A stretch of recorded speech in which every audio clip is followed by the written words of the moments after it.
this final now due to the arrears. 26, tail, 2 black balls. Well, missing balls here. He'll play through the championship. Absolutely class. Sean Murphy, 11s at 3-3. In frame 7, the 2005 champion scored the first century of the World Championship final and led for the first time. Absolutely fabulous. And David Seaman, there you go, pal, you got your century. 10s ending at the final frame of the session. Baize does enough to win the frame and level the session for Baize. And he'll be very relieved and delighted. Find it, book it, make it yours. So nothing between them, and we're back. Hello. Packed. Good evening, everyone. I hope you're in for a great night. Good evening. Can everybody hear me? Two fantastic champions, Steve Davis, Stephen Hendry, who've lifted this thing 13 times between you. You must have laughed nights like these, Steve Davis. Yeah, I mean, the semi-finals were amazing. Yesterday's play was jaw. Can you hear me? I think anybody who came to yesterday will be remembering that for a long time. There was a little lull this afternoon, that's understandable. There was a little lull this afternoon. We're either going to have a repeat winner. Is everybody looking forward to the World Championship final second session? What's your predictions to everyone in the live? What are we thinking for this session? 4 all currently.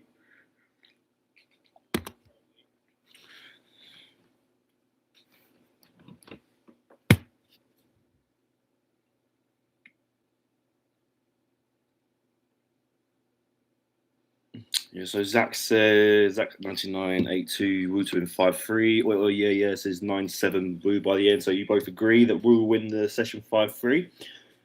Okay, anybody else? Hello, Michael. Hello, Michael.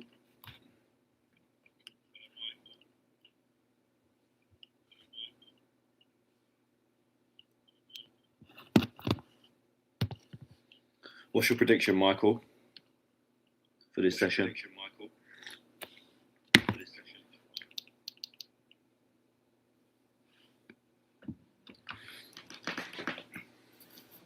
Lots of 50 breaks from Sean Murphy in the final so far. What? 50, 85, 98, 77, 109. Baize has scored not quite as heavily. It's 9 frames tonight. Oh, yeah, you're right. Yeah, it is 9 frames tonight. So, Zach and Oil, yeah. You have to change your prediction. But, yeah, it's 9, isn't it? For the second session of the World Final. So, yeah, I think 9-8 or 10-7 to Wu. I'd agree with Zach and you, Michael, and Oi. I think Wu will win the session. Yeah, Zach 5-4. Yeah, I think 9-8. I think we all want it to be a close final, don't we? Is the audio good? Because my microphone for some reason is not working, so that's always great, isn't it?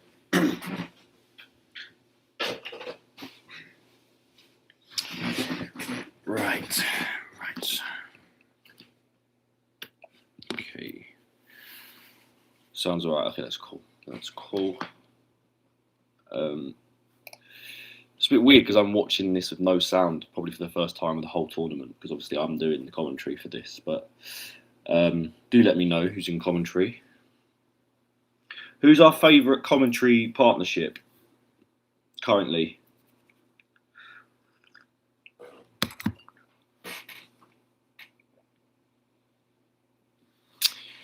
Yeah, I agree, Michael. I think Sean's been a better player so far. But yeah, it's going to be an interesting second session, because I think this is the session where you can kind of find out who's going to win the World Championship, because we've seen a bit in the past. 4-4 turns into sort of 11-6 or whatever, and that's when you start to realise who's the world champion. Stephen and Stephen. So Stephen and Stephen Ed Septic is your favourite. Stephen Horworth and Stephen Hendry. Interesting one. Anybody else? Who is your favourite commentator? I miss John Virgo, I have to say. I really do miss him.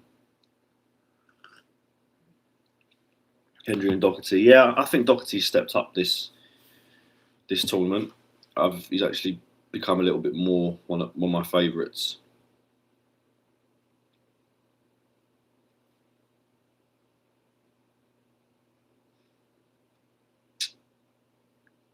Neil Foles is brilliant. One of the most annoying things, I think, I just want Neil Foles to be on the BBC. I'd love for him to be back on the BBC because I think he's the best commentator, but I don't think his face fits for the BBC. So, unfortunately, which is sad. Doherty and Taylor, again, quite a controversial one, that, but fair enough. Fair enough. So we're all expecting Wu to kind of take a little bit of initiative in this second session then. If you can hear some white noise, by the way, it's because this whole setup is not my usual setup. 10 people, that's great. If we have like 3 people in this, I'm happy. Hendry and Davis. Hendry and Davis. Do you know what? I'll be controversial. I don't actually like Hendry and Davis together. I think they're too quiet. I like them, obviously, as commentators, but I think together they're just a bit too quiet. That's my personal opinion anyway. That's my personal opinion.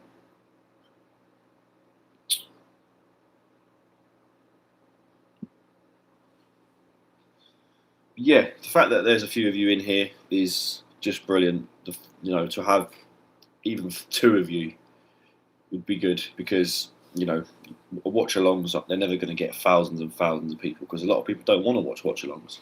But just having a few of you in here is great.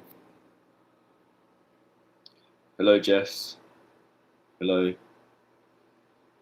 My girlfriend's here, everyone. Say hello.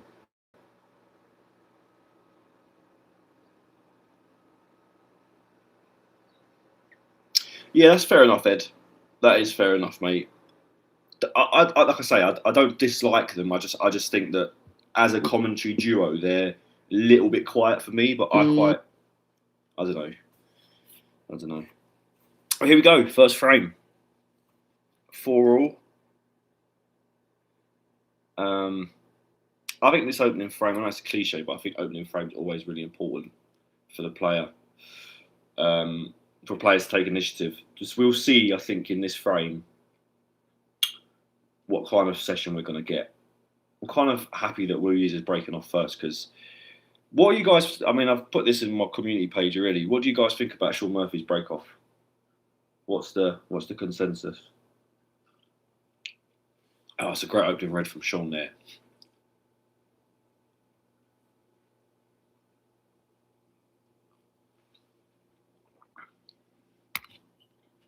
I think the Murphy's break-off shot's got a bit of like mixed feelings. Do you know what I mean?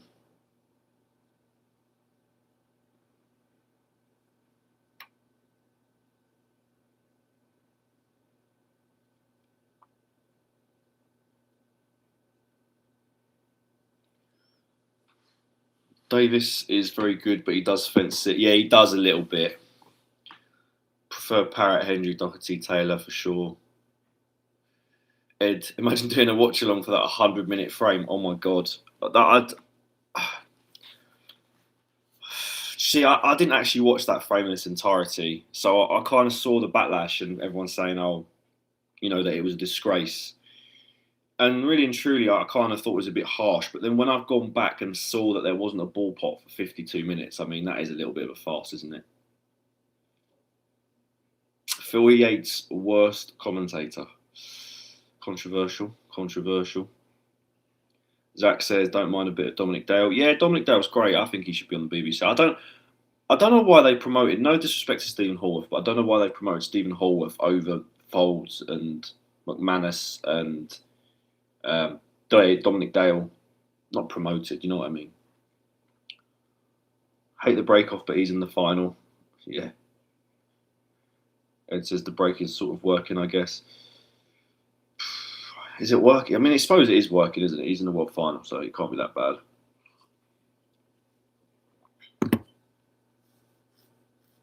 What do we think about the 100-minute frame? What's our honest view of it?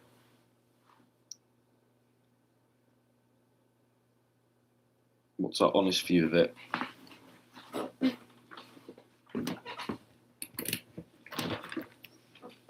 Just gonna sort out audio so I can actually listen to commentary myself.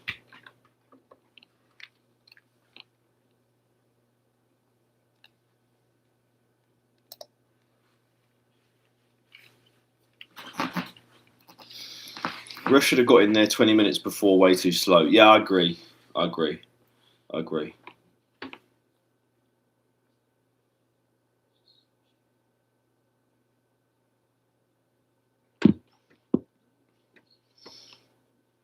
Oyo says, love the 100-minute frame. I thought you might.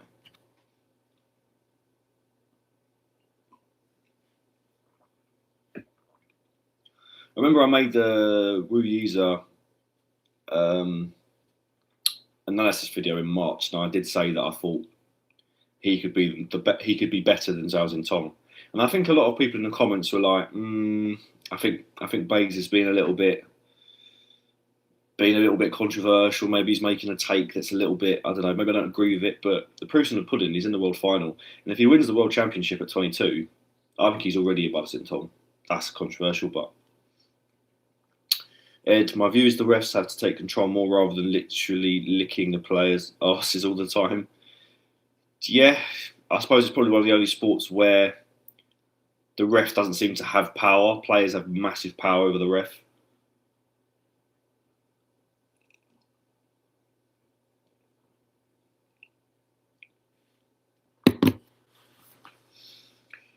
See, a little bit of housekeeping for you guys that are here, core fans.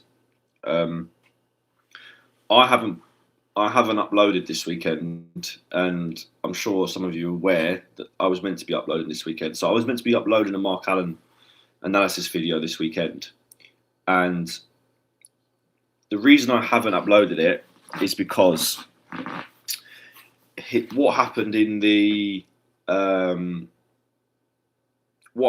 semi-final, the fact that he lost, kind of changed my analysis slightly.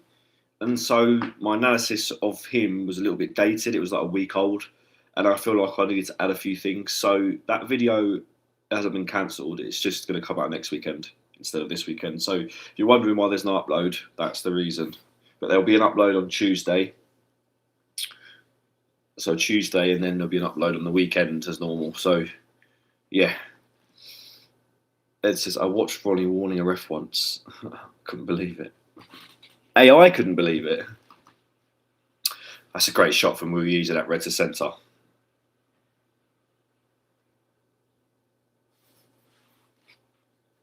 I think Wu Yiza is one of the coolest guys on the circuit in terms of like the way he operates. It's like his mentality and everything is he's so just cool, calm. What a pot that is. Sexist, bring back the mullet. Yeah, bring back the mullet. Why has he cut it? Guys, the fact that there's like double figures of you in this is just great, because I understand that watch-alongs are not going to get thousands of viewers, but the fact that there's a few of you core people here is great, really good.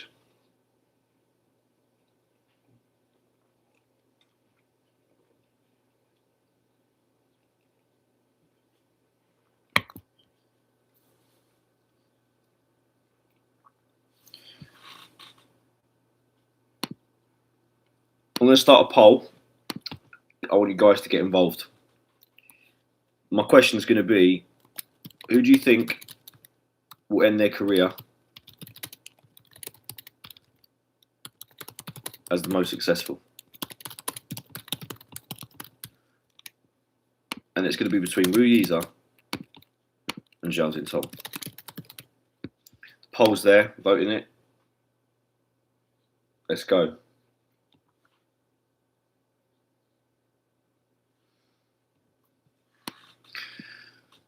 It says the way the refs are stern with the crowd should be the way they act with the players. They're just too accommodating and polite and scared to do anything, like that Ronnie incident. Yeah, I think we all agree with you, Ed, to be honest with you, mate. I think we all agree. 3 votes so far, and everyone said Wu Yiza. I wonder if I'd have run that poll a week ago, what the answer would be. I'm I'm telling you, if I did that poll before this World Championship, everyone would have said Xintong. I would have said Wu. But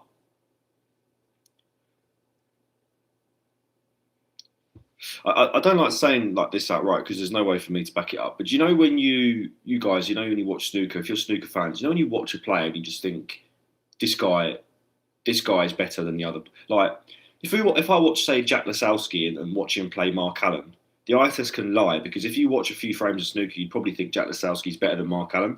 So it's not always reliable. But when I watch Wu Yiza, I just think he looks better than Zhao Xintong. I just think he just looks more, I don't know.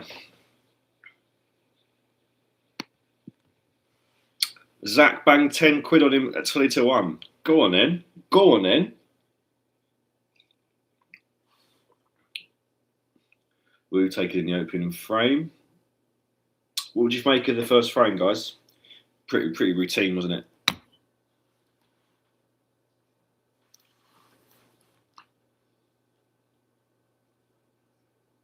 Oh, that's a great screw back off that cushion, isn't it? Hendry loves that. You can tell Hendry loving that. Is Hendry's favourite Chinese player going to change after this World Championship to Wu, is it? From Xintong? Because I love Hendry, but he was gushing over Xintong this tournament, honestly. When he was playing Ding and he's playing Murphy, Ding and Murphy would do an amazing shot or make a great break and he wouldn't say anything. As soon as Xintong potted a ball, he'd go, ah, fabulous. When Brissell won the Worlds, I thought that's the best snooker I'd ever seen, but look at him since. Yeah, I get that, but I think Luca, in hindsight, I mean, Luca's always been a cavalier guy. Luca wasn't winning anything before that tournament, really. I mean, he got to a final here and there, but I think Wu's sort of trajectory, I mean, I think Wu's going to be a world beater, multiple world champion.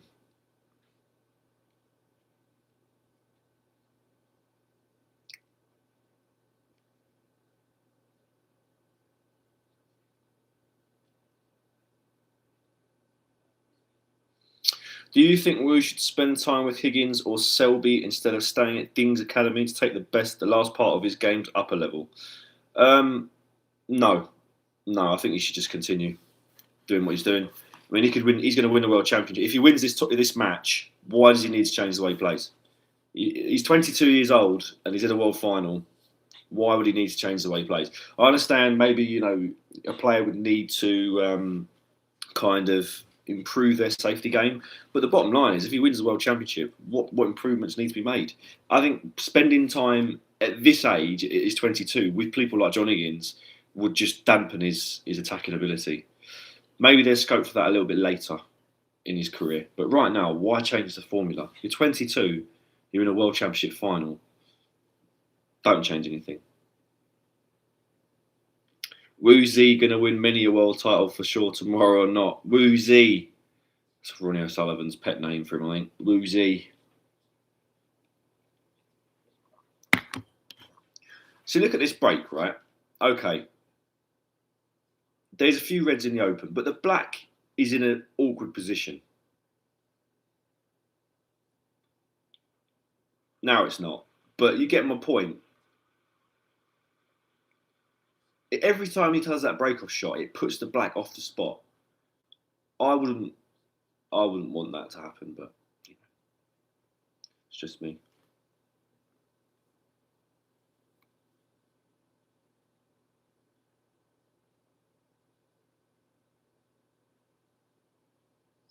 So four attempts conceded from 5 breaks from Murphy. Is that going to be good enough over 4 sessions against Wu Yiza? I feel like you can do that against the John Higgins, whose long potting is not quite as good. Wu Yiza's long potting is devastating. Can he keep leaving tempters for him? I don't think he can. If Wu wins, he could be the second youngest. Yeah, he is. He would be, yeah.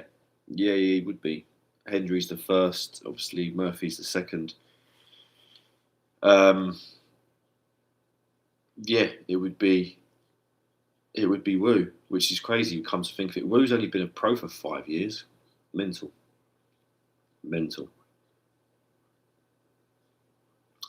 Any players, apart from the obvious, apart from Baize, any players impressed you this tournament?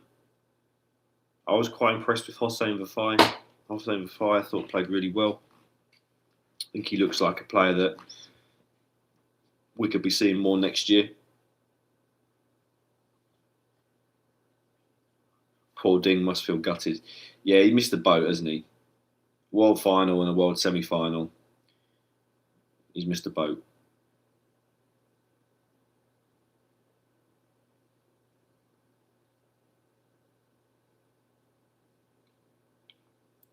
Great long pot from Sean Murphy. I don't want to say something that a lot of commentators say, but I think Sean Murphy has to score from this opportunity. He can't let Wu off the hook. He's got to make a frame-winning contribution here and put him under pressure, because otherwise I could see Wu running away with it.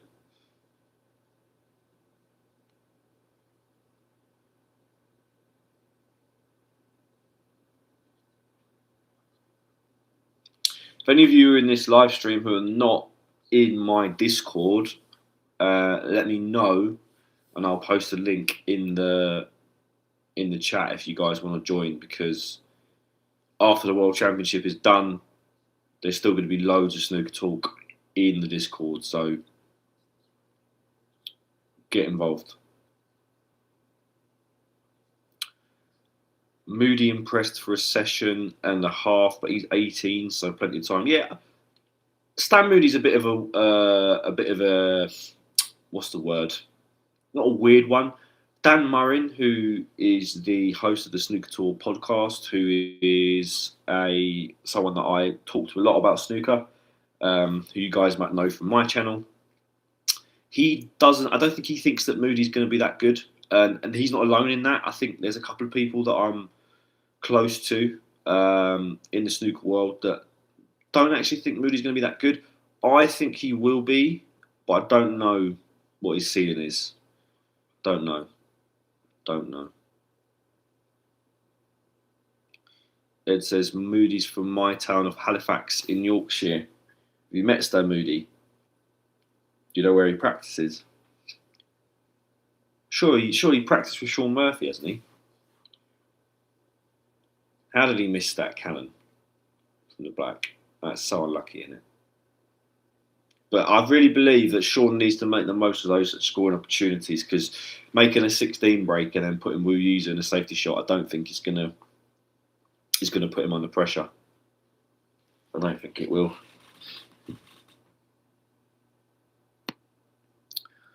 Oh yeah, Ed also says Hendry loves C as well, but he's dropped off. C Jiahui.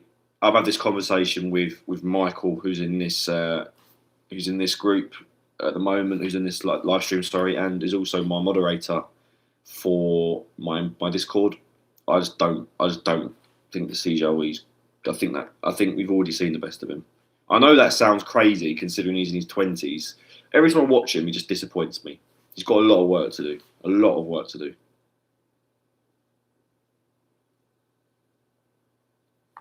So Ed says Stan Moody, that's his or hers surprise of the tournament, or someone that's impressed them. What about you, Michael?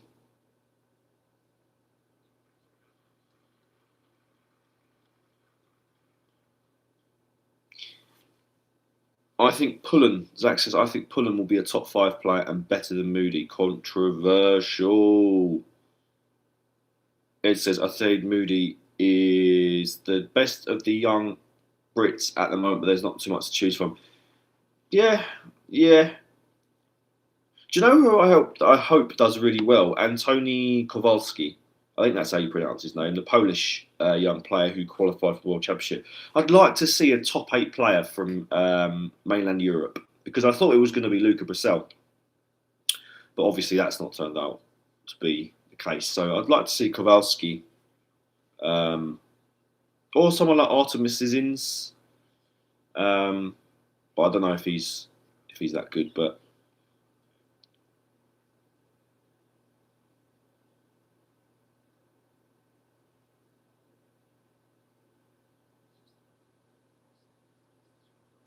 I always think this is my favourite. This sounds a bit weird, but I think this is my favourite session of the World Championship.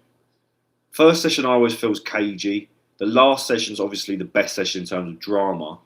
But I always feel like the second session of the World Championship is the best for the quality of the snooker, because I think they've both kind of settled, but they're both not too nervous about the winning post yet, if that makes sense. So whenever I watch a World Championship, I always feel like the second of the 4 sessions is the best, and they're the most free in terms of the way they play. Do you know what I mean? So this is why I wanted to do a watch along for this session, just because I think it might be the best session in terms of quality.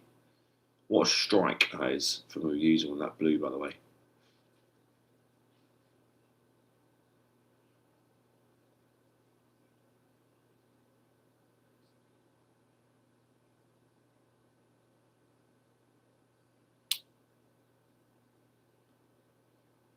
The good thing is, though, that we're talking about Michael and Ed and Zach. We're all talking about the young players. We just don't know, do we? Because the brilliant part of it is because they're so young. You just don't know. You know, one of them could dominate. You know, and there's a lot of Chinese players coming through. Do you think in 10 years China will dominate most of the tournaments in a season?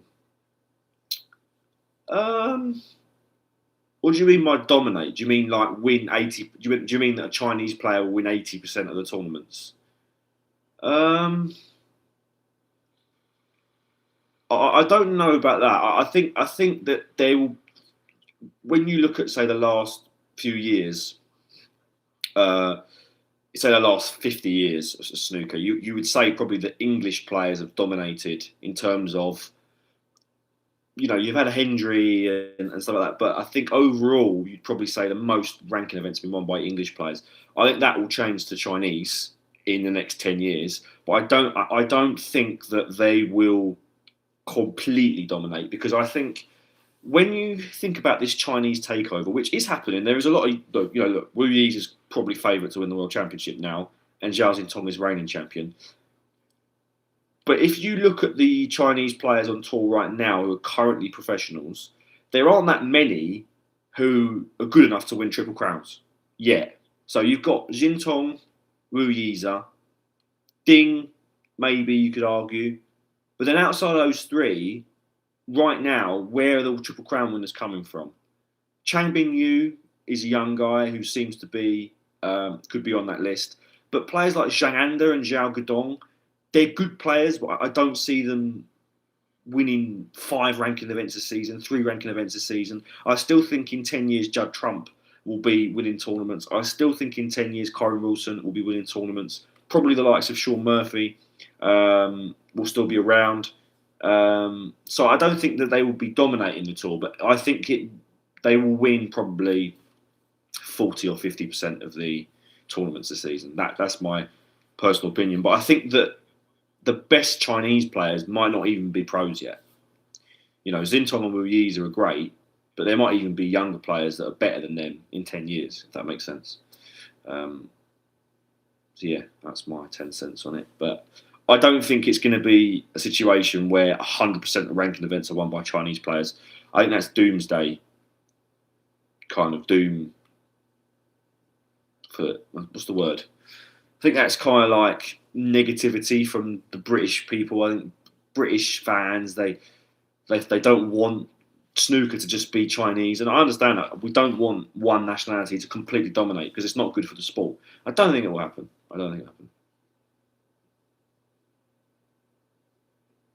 Yeah, I agree with that. They will dominate because of the numbers, I agree.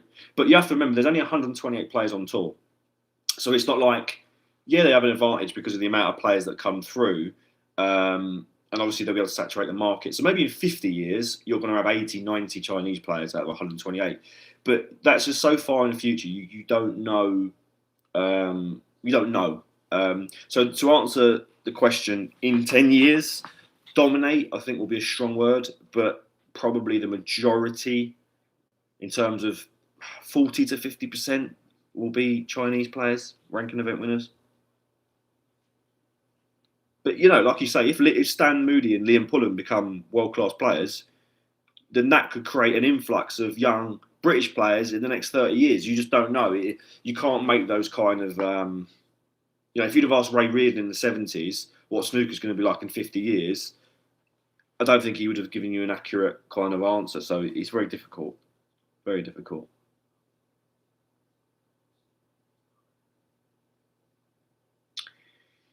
I think this is going to be a big hammer blow if Wu Yeezer clears up from here and goes 6-4, considering that Sean was in and was a cannon away from opening the game up. Could be an early punch to the gut, if you know what I mean.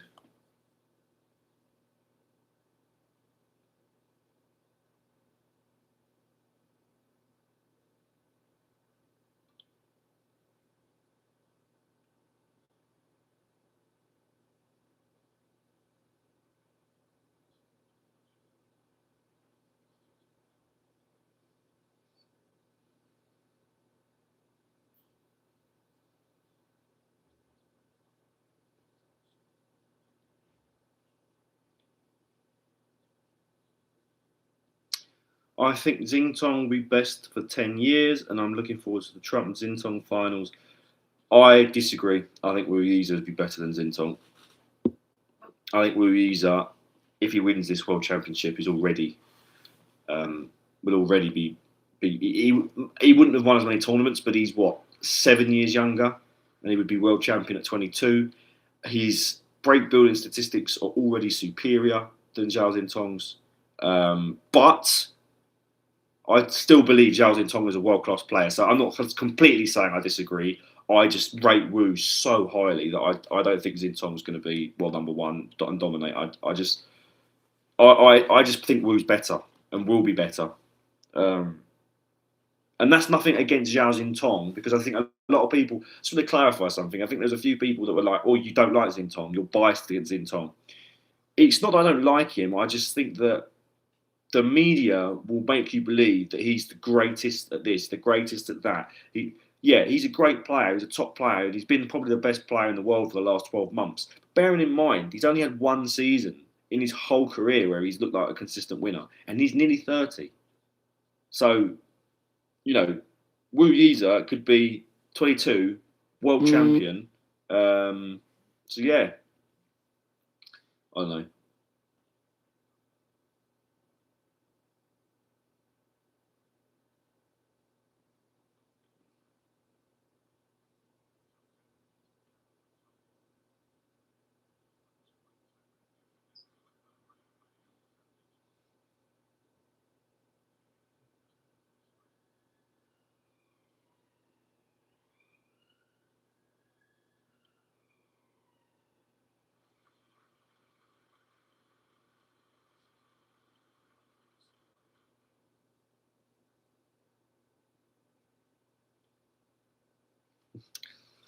There's like a 10-second delay on this, I think. Hi, this is the first snooker season I've been following properly, so thanks from the videos for a casual from WrestleJamia. You're more than welcome. You're more than welcome, and welcome to the community. Welcome to the community. Snooker is a great community, and you're more than welcome here. WrestleJamia, that's the greatest name in YouTube history. Yeah, it is, isn't it? It is, isn't it?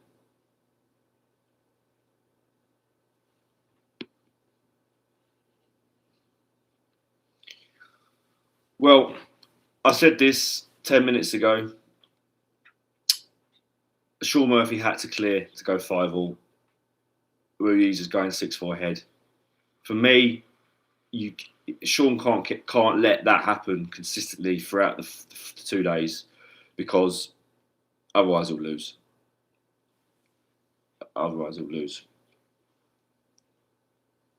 You don't want Wu Yeezer, for me, to go 3 or 4 frames ahead. So next frame is so important.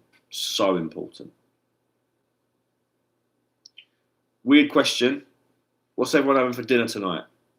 I'm thinking about getting some food for the mid-session interval. Need some ideas. What are you guys having?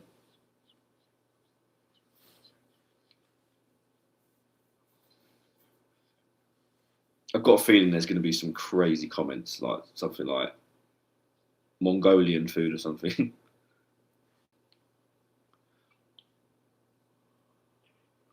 Cereal, Zach says. Yeah, we'll have a cereal for dinner. Ed Skeptic, is it me or has this world had a lot less centuries? How many centuries has it had? Yeah, what a pink that was. By the way, yeah, what a pink. Sorry, I was distracted by food. How many centuries has this World Championship had compared to last year? Let me have a look. Obviously, we're a match. Well, nearly a half a match behind. I think Hazel might have just actually said it, but my audio's turned down, so I couldn't hear it. 80 century breaks. 80? That's quite a lot. That's quite a lot. 80 is quite a lot. A lot. How many was made last year?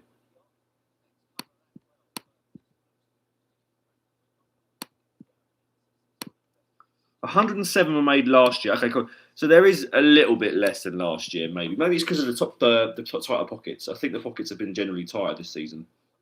I'll say, Ed. I'm having 24 yogurts because they're about to go off, Ed. What flavour yogurt? My girlfriend might be happy. She doesn't like yogurt. She'll be feeling sick listening to this. Wrestle Jamie, I'll probably throw some random stuff in the air fryer. What is random stuff, though? I need to know what's going in the air fryer. Mostly a darts guy, so Wu's style of play is quite appealing, but his safety play seems quite lackadaisical. Yeah, it can be. I think because he's such a good potter and break builder, that's why he's in the final. I think modern snooker now is tactical players. For me, you have to score. It's more important than tactical play now, unfortunately. But Wrestle Jamie, if you're a darts guy, what are you thinking of the Premier League this year? I know we're going off topic, but I'm a big darts fan as well, huge darts fan. But this year, I'll be brutally honest, I haven't watched a single second of the Premier League. I find that Premier League so boring. I think it's so boring. Like the reason I think it's so boring is they've got rid of the league format, and then you have winners every week, which is fine. But you see the same matches every single bloody week. It's so boring. And then when you know that Luke Littler's going to win it, we've had this before. And I like Luke, but format's dead in the Premier League. Yeah. I agree with you, Zach.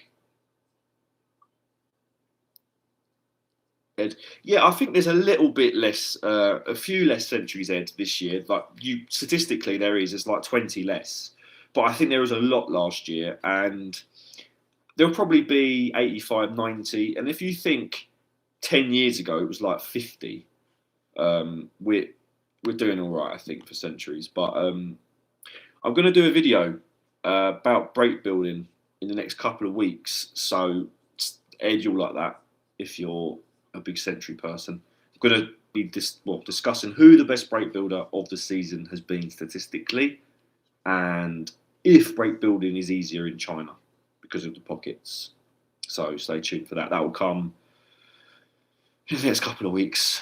Maybe, actually, do you know what? I might make it sooner than that, but we'll see.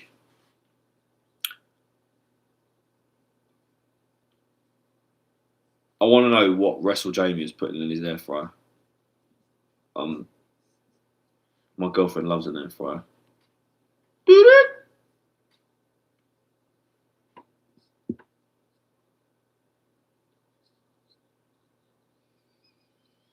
Yeah, Ed, you'll like this video then. I'm going to be dissecting like who's the best break builder. Not centuries, not looking at centuries specifically. We'll talk about centuries, but it's mostly going to be who makes a 50-plus break. If you watch my channel, I'm sure you do, that 50-plus breaks for me are the real barometer if you're a good break builder. Because if you say you win a match 5-0 and you make 5 breaks of 80, is that better than winning 5-0 with 2 centuries and 3 70 breaks? Winning frames from one visit, 50, 60, 70, 80 and above, that for me is what makes us a good break builder. So we're going to be looking at who's been the best. And you know what? I've had a little look at the statistics, and it's bloody surprising, actually. It is bloody surprising.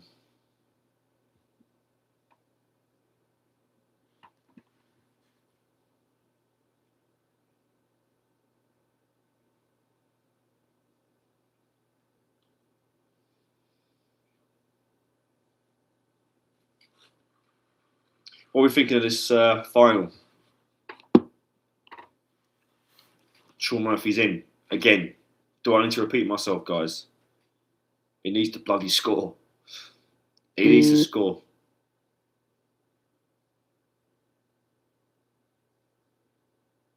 Yeah, Ed. He needs a one visit here.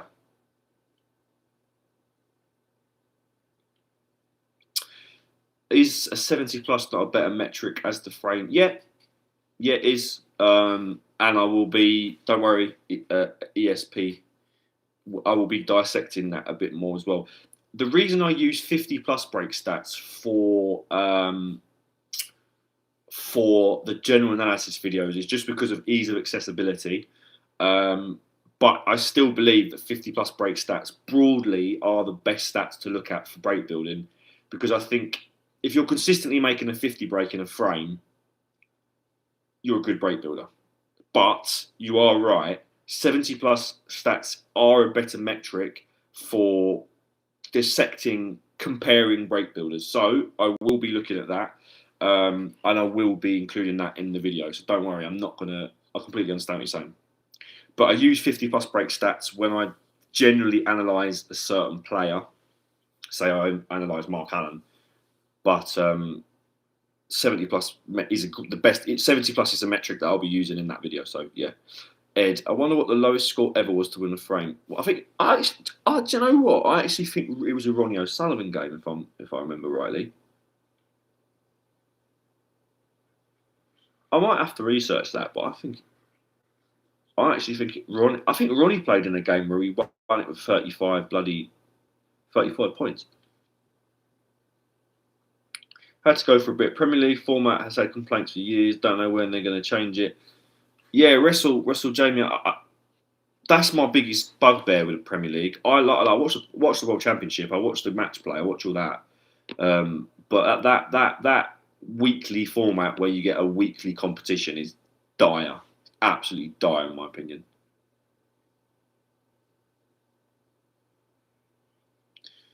The way I view it is if they're scoring regular tons in a match and for a few weeks, it indicates the player in form. Yeah. Centuries are important. Don't misunderstand me. Centuries are important. However, I think 50 plus breaks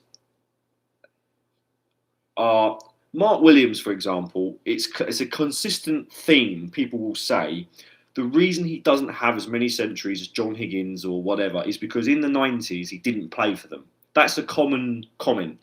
But if you also look at his 50 plus break stats, they're also inferior. So if he was making 70s and then playing safe or playing an exhibition shot, you'd see it in the data. The data shows that Mark Williams is an inferior break builder to John Higgins, Mark Williams, Mark Selby, Ronnie, Neil Robertson, Judd Trump. The data shows that he's an inferior break builder. Not just because about centuries. I agree that Mark Williams didn't play for centuries in the 90s and early 2000s. I agree with that. That's a fact. But it doesn't mean that that's the reason it doesn't mean that he's as good a break builder as Hendry or O'Sullivan because he didn't play for centuries. The statistics show that he isn't. He isn't, because his 50 plus break stats would reflect or would be comparable with Hendry and O'Sullivan, and they're just not. They're miles behind. Mark Williams makes a 50 plus break every 3.3 or 3.4 frames. Ronnie makes a 50 plus break every 2.4 frames. So the century argument doesn't stand up for me. Wrestle Jamia, I know if you're back, what are you putting in the air fryer? I want to know.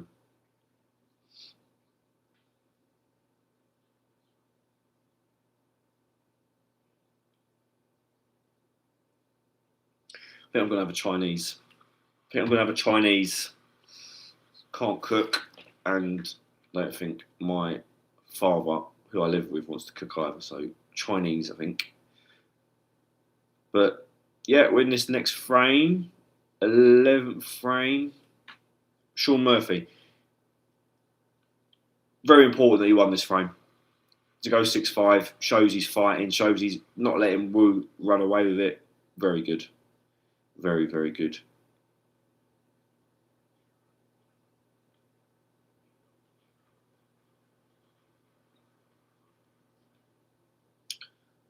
Who's your favourite break builder to watch? Don't say Ronnie. Don't say Ronnie. If you watch a player in the balls making breaks, who's your favourite? Not Ronnie.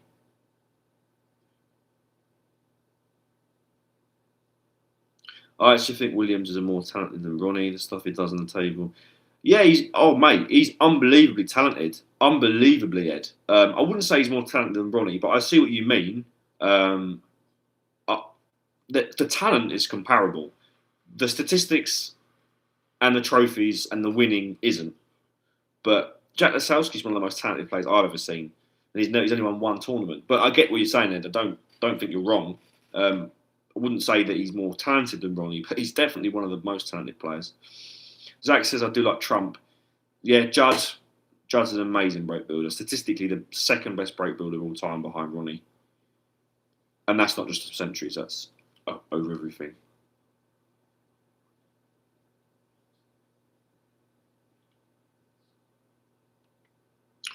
So this is what you guys have been saying about Wu Yi's safety play. He needs 2 snookers to win this frame. Maybe if he was a top safety player, you'd see him be able to win a few of these frames. But I think if he starts to win a few of these frames, it's going to be unbeatable. Wrestle Jamie up. Some potato wedges and chicken tenders. Oh! Finally got the answer that I wanted. That sounds amazing. Zach says, do you think Trump will ever win another world title? If you'd have asked me that a year ago, I would have said, yeah. I'm not sure. I'm really not sure. Every time he goes there, he just disappoints me. Just disappoints me. Generally. Him and Neil Robertson disappoint me every time I watch him at the Crucible. But maybe.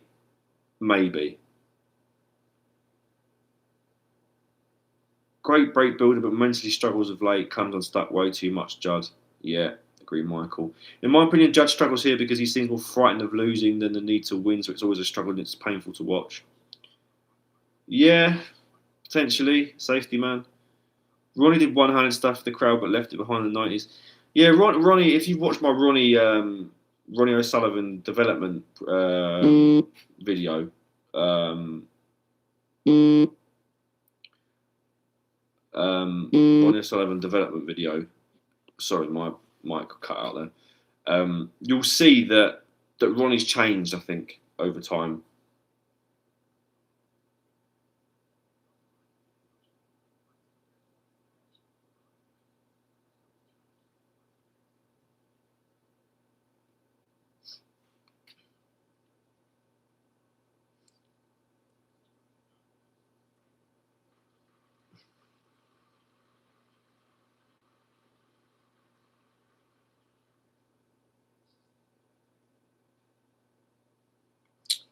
Do you know when Yan Bingtao ban is up? Oh, a new person.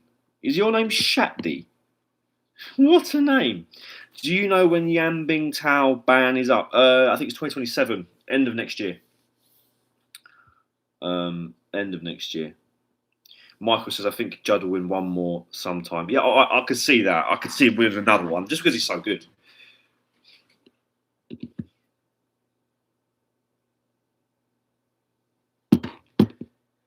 Ed, what player do you think, when they're on the table, it's never all their score a century? 90s Hendry was the one for me. Yeah, 90s Hendry. Ronnie is obviously, I think Ronnie O'Sullivan for me is, again, obvious, him and Hendry. But I'd also say John Higgins. John Higgins, sometimes he disappoints me, but when you actually look at the statistics, how often he scores, it's actually unbelievable. Maybe not always a century, but yeah, his scoring, Ed, is honestly so good. But Shakti, Yan Bingtao's ban is up, I think, 2027. Yeah, I think he had an excellent all-round game. I do think Zhao Xintong and Wu Yiza have probably shown that they're better than him. From what we saw anyway.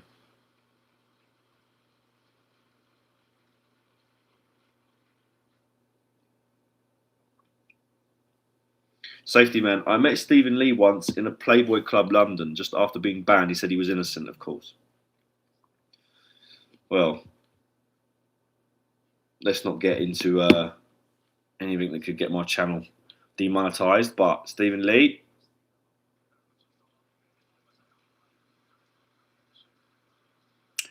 Shatley, long-time subscriber, enjoying the player rating videos, good stuff. Thank you, mate. Thank you. The channel's growing at a good rate, above 3,000 subscribers now. So there's a few of you that I recognise the names.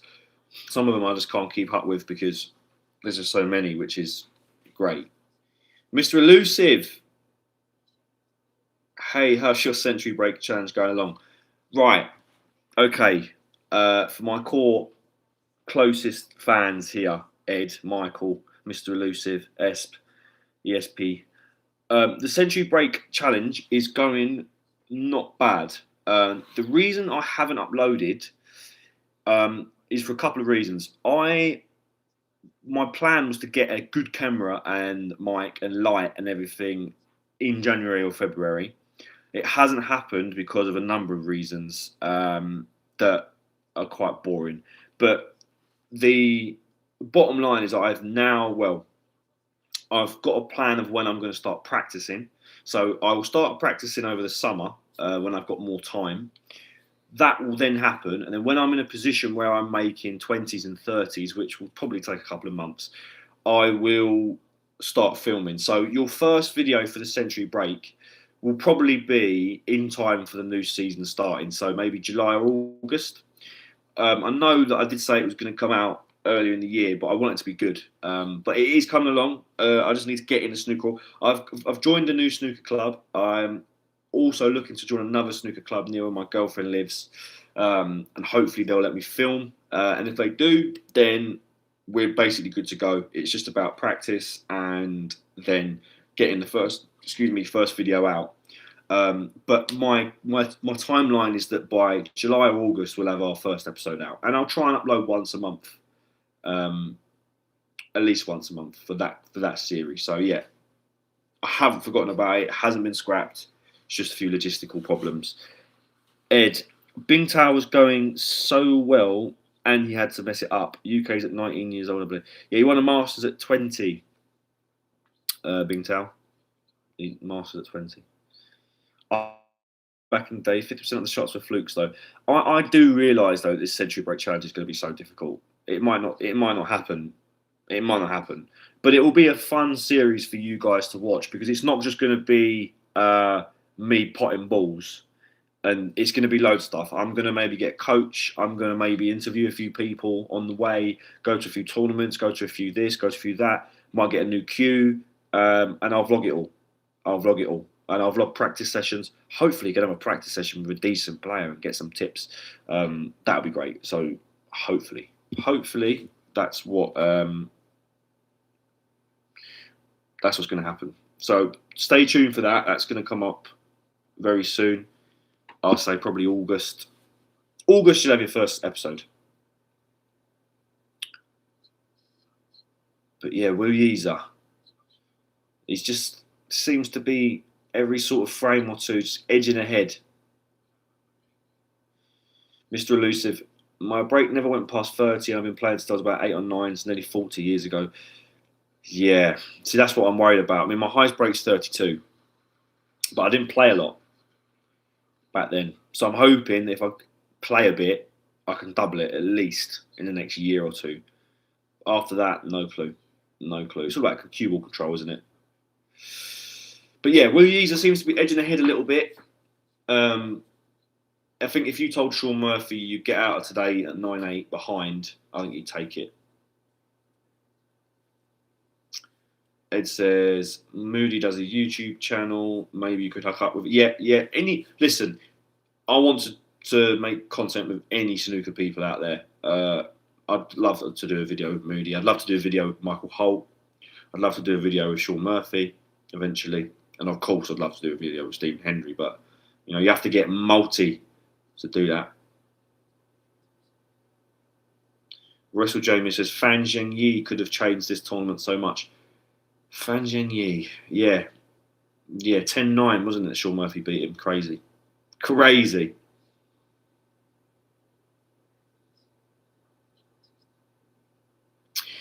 I'm actually making a video with, well, I'm scheduling to make a video with Snooker Addict. Some of you might be aware of Snooker Addict's channel. Doing a podcast or vodcast with him. Not really reviewing the season because I already did that with Dan Murray, but I'm going to be reviewing the World Championship, maybe talking about snooker as a whole, talking about YouTube, all that kind of stuff. So that'll be coming in this month too. So if you look forward to that, I think there's a few of you that also subscribe to Snooker Addict. So yeah, good little crossover coming.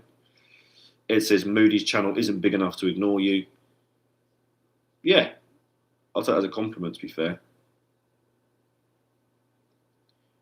So I've got 3,000 subscribers in a year. My goal, oh, that's a bad miss from Woo. My goal for the year when I made the channel back in April 2025 was to get 1,000 subs in a year. I've got 3,000 subs in a year. So, goal for this time next year is 8K. 8K. I think I can do it.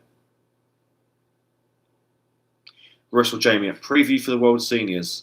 Am I going to make a preview, or do you want my preview now? If it's, am I making a preview? No. I don't like, sorry to take a phrase from Dan Murray, I don't like gimmicky snooker. But I don't mind watching it, but I don't really like comment on it. Quick thoughts. I'd love to see Ronnie turn up and win it because I think that'd be funny. I don't think he will. I think a current pro will win it. But if Ronnie turns up, he'll win it. But what would be good is if someone like Ronnie did turn up, say Mark Williams or whoever, these players that are still playing, they could maybe make the World Seniors, people actually watch it. Because, if you're turning up in a final, if Mark Williams plays Ronnie O'Sullivan in the World Seniors final, you're going to watch it because it's going to be world-class snooker. So maybe it's good. But yeah, my preview, Wrestle Jamia, is that it will be a current pro that will win the World Seniors. Ronnie or Williams, yeah. Thank you, ESP. Oh, Sean Murphy. Did you see that miss, everyone? They've missed a few balls by really large margins in this frame, haven't they? But yeah, ESP202, thank you, mate. Thank you, mate. 10K. Listen, 10K this time next year is like the upper goal. That's like the shooting for the stars, you know what I mean? But 8K, I think is doable. Especially when I get a better setup. So, bearing in mind, I've made 3,000 subs with a laptop and a microphone and a phone. Any vlogs I do are on my phone. I've recently got a new phone and a camera. I'll be getting a camera in the next week. A Sony, a good Sony camera with a light and everything like that. Well, not straight away, but that within a year, I'm going to be making a lot more professional content. So the growth's there, I suppose. Lots of class players in the senior. Carter and Bingham both got a good chance as well as inconsistently. Both are, particularly Bingham. Do you know what? While we're just quickly talking about this, let's see who's playing in it.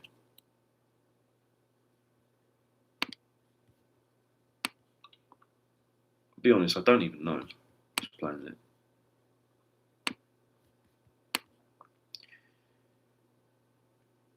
So we got Alfie Burden, Robert Milkins, Stuart Bingham, Ronnie O'Sullivan, Mark Williams, Ali Carter, Matthew Stevens and Joe Perry are all seeded. Igor Figueiredo, Jimmy White. I think a Ronnie Mark Williams final. They're on opposite sides of the draw. A Ronnie Mark Williams final. Do you know what? I'd love that because it's a best of 19. So imagine in a week's time or a week or so's time, we're going to have a 2-session match between two world-class senior players. That is brilliant. Yeah, Joe Perry's still a really good player. I think because he coaches Neil Robertson, I think he plays a lot, Shat D. So I think Joe Perry, I say Ronnie Williams just because they're on opposite sides of the draw. But if Joe Perry won it, or you know, Matthew Stevens, something like that, I wouldn't be.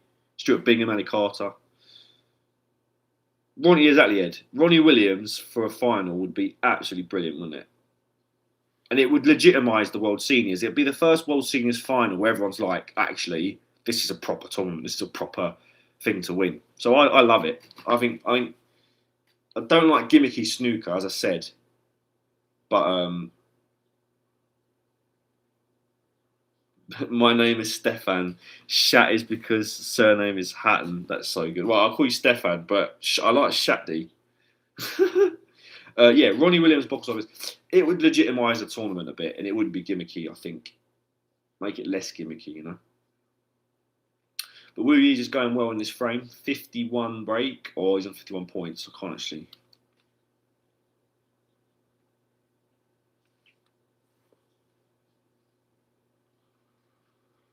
Wu needs a nickname. What should it be? Wu Tang. I heard someone say the other day Wu Tang or something like that. Was it Wu Tang Clan?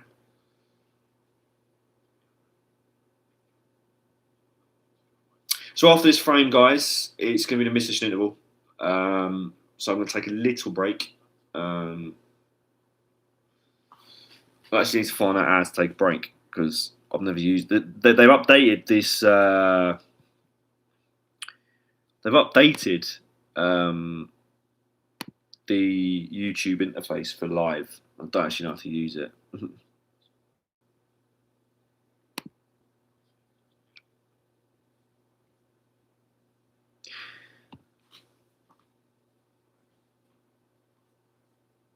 Mr. Elusive, disagree a little. I know this is probably a hot take, but I don't think players still on tour competing in the no, I don't think they should be either. But I think the World Seniors, if you only have players that are ex-pros, it's just an exhibition. It's just you're not gonna make it a legitimate tournament that people actually want to watch, unless you allow players over 50 that are still pros to play. Because no one wants to watch Dominic Dale play Igor Figueiredo.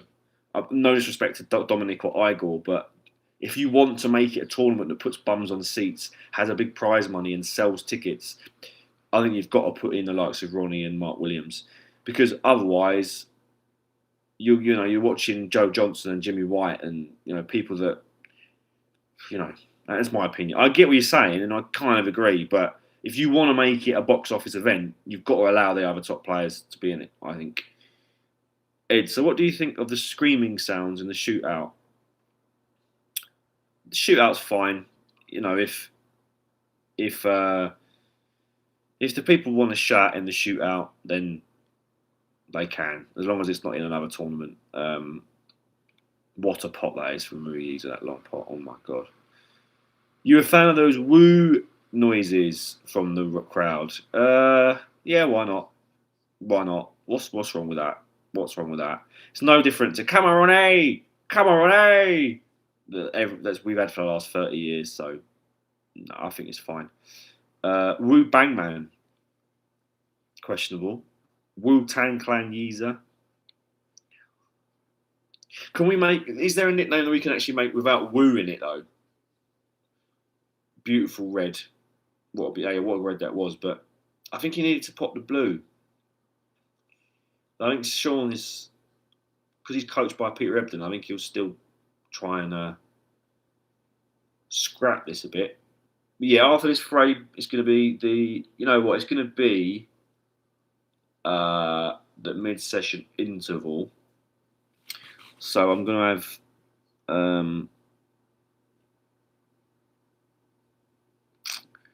have a little bit of a break, but yeah.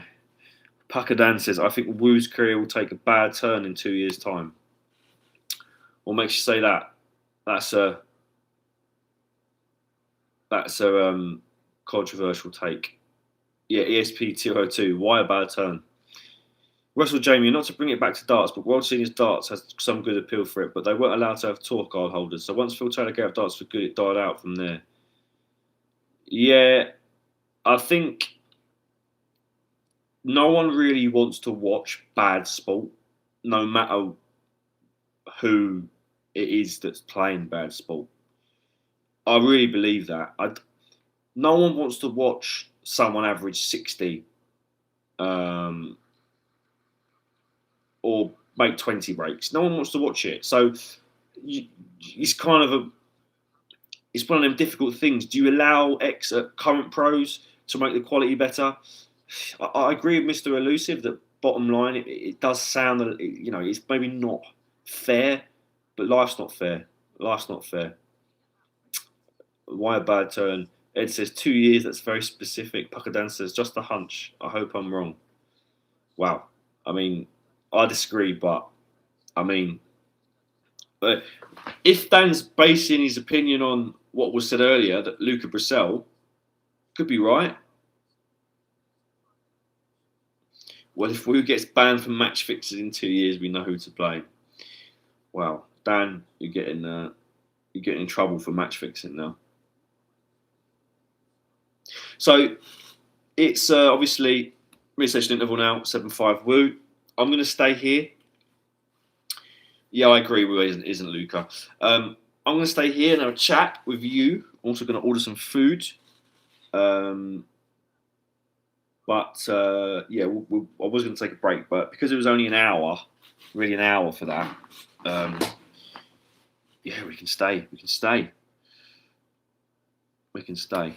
Right, so in a mid-session interval, right, is one for you guys in the chat. If you're Sean Murphy and you're 7-5 down, you've lost that mini session 3-1, what do you do in the 15-minute interval? Do you go on the practice table, practice shots or practice certain things, or do you just leave it and have something to eat, have a drink, re-energise, chat to your mate, calm down? What do you do? What would you do if you're Sean Murphy right now? Any player, if you're any player and you're getting beaten in a match, what would you do?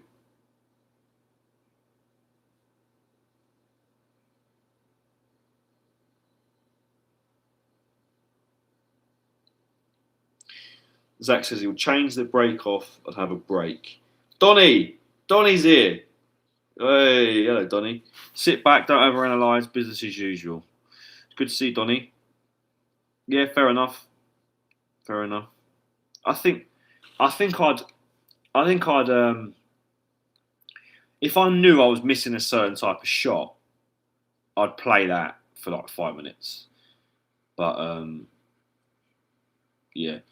What kind of gamesmanship, Mr. Elusive?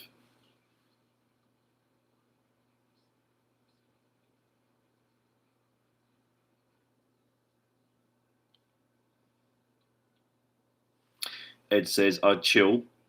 The way the comeback against Higgins shows he can turn up at any moment. ESP says, I'm not an Ebden fan, but he should see what Peter says to do. It's gotten him this far. Yeah, fair enough. Mr. Elusive, I'm interested. What gamesmanship would you use? Bear with me, I'm just ordering some Chinese.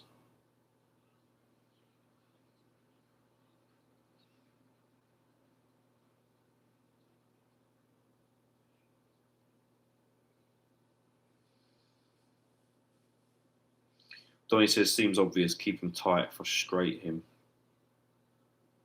No, but what I mean is, if Mr. Elusive's talking about gamesmanship in the interval, I'd like to know what that would be. If it's gamesmanship on the table, then fair enough. Yeah, I understand that. But if it, would you go and knock on his door, knock on his dressing room door, have a chat with him? I don't understand why BBC do shot of the tournament in the semi-finals. Sorry, not in the semi-finals. In the second day of the first day of the final, not the second day of the final. What about if you make an unbelievable, shot in the last frame of the tournament, but you've already voted for shot of the tournament? I don't understand that. I think shot of the tournament should be done right at the end of the tomorrow, not today. Wrestle Jamie says, steal his watch. Steal his watch.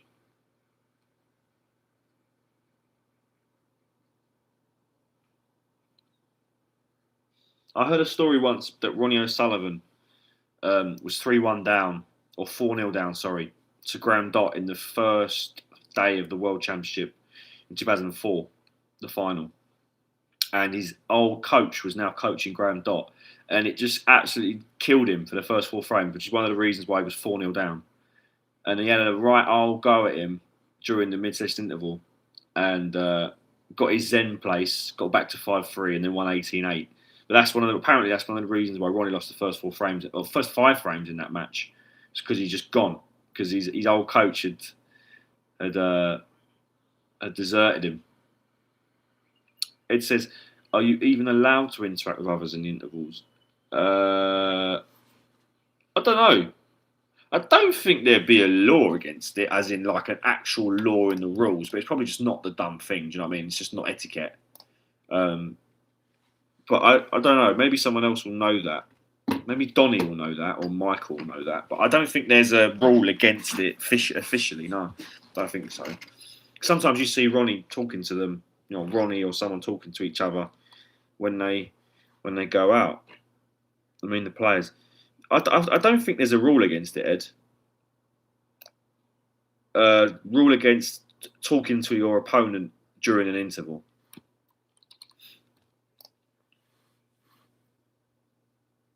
Sean approaches Rue and shocks him with his fluent Mandarin.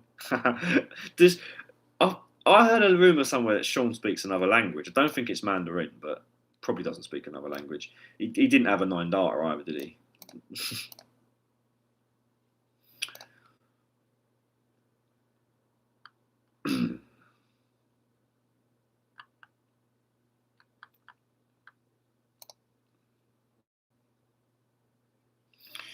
ESP says, should BBC stop with the channel swapping BBC 2 to BBC 1? Oh, yes. Honestly, without being rude, it fucking pisses me off. Donnie, I think there is no actual rule, but it's a matter of mutual respect. Yeah, I don't think there's actually a rule, Mr. or Ed. I just think it's just etiquette, isn't it? Mr. Elusive, I missed the bit where you said during the interval. I meant gamesmanship during the match. Oh, right, okay. Yeah, I meant during the interval. But gamesmanship during the match goes without saying. I'd love a bit of that. Yeah, his coach should probably be... Yeah. I get what you're saying, Mr. Elusive. Rest of the English and complete and utter nonsense. All right, controversial. And I'm not one for having a go at people in the media. But is anybody happy that Sean Murphy's no longer on the BBC? And not because I don't like Sean, but he's not on the BBC anymore. And now look at him, he's in a world final. Do you think there's a correlation? Because I think there bloody is. Missing JV, yeah, I miss ESP. I miss JV so much. Honestly, it's not the same about him, is it?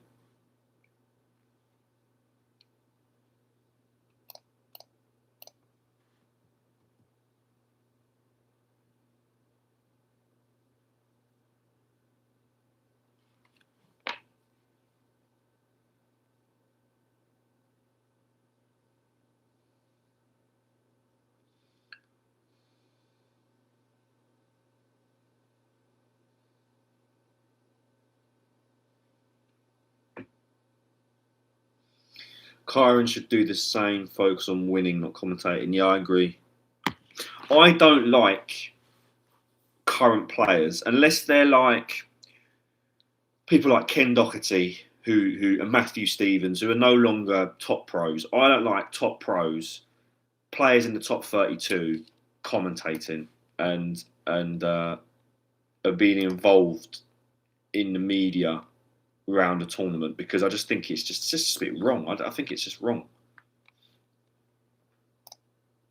I don't like it, because imagine you're like, say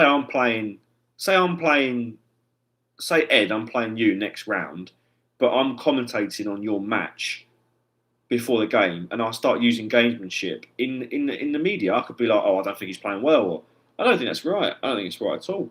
I think it's wrong. Years ago, Michael Schumacher was competing and part of the governing body of F1. That was absolutely wrong. Yeah. But to be fair, Donnie, Sean Murphy was part of the players committee, wasn't he, for the World Snooker Tour? But don't think he's that high up.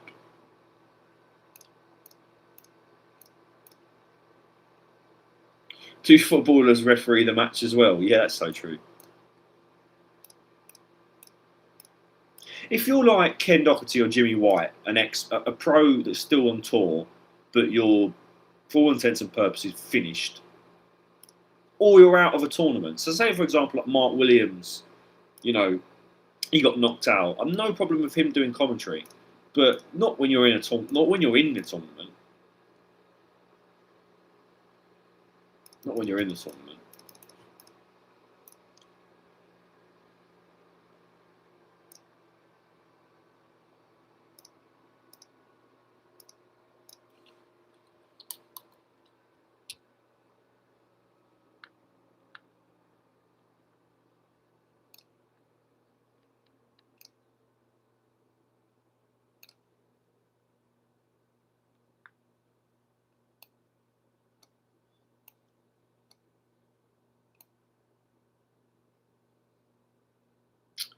Sorry, ladies and gentlemen, I'm actually ordering Chinese, so do talk amongst yourselves. Actually, I want to ask you like a question. I've actually not asked this to some of you. What's your favourite ever World Final that you've ever watched? Favourite World Championship final? I think mine's 2018 between Mark Williams and John Higgins. Or 2022. Ronnie against Judd. I am a sucker for history being made, so 7 world titles, I kind of liked it, even though I know Ronnie's controversial, but I do like the guy. Ed says, I really don't want to eat 24 yogurts now, I want takeaway. What flavour are the yogurts though? Are they nice? Are they nice? Or are they just rubbish?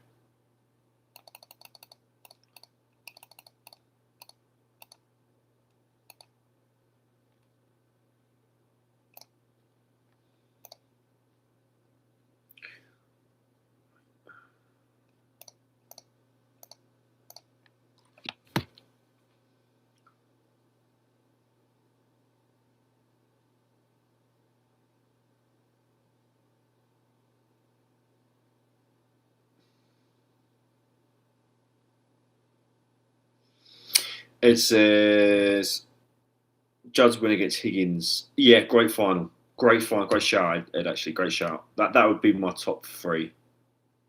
Would be my top 3.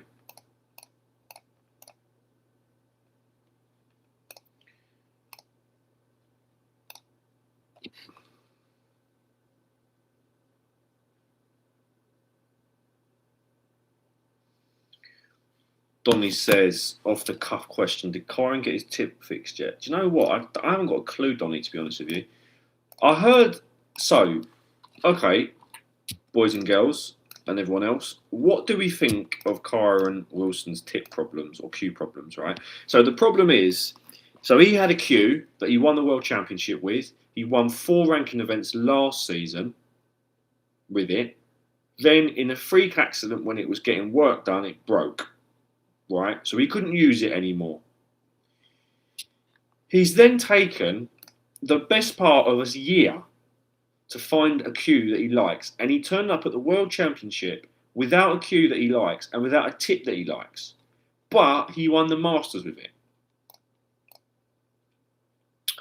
So, where are we on it? Donny, I know Donny thinks it's a load of old shit, to be honest. Where are we with it? Where are we with it? Where are we with it? I'll be interested to hear Ed's opinion, Mr. Elusive and ESP and all of the other people in here. Michael, if he's still here. But yeah.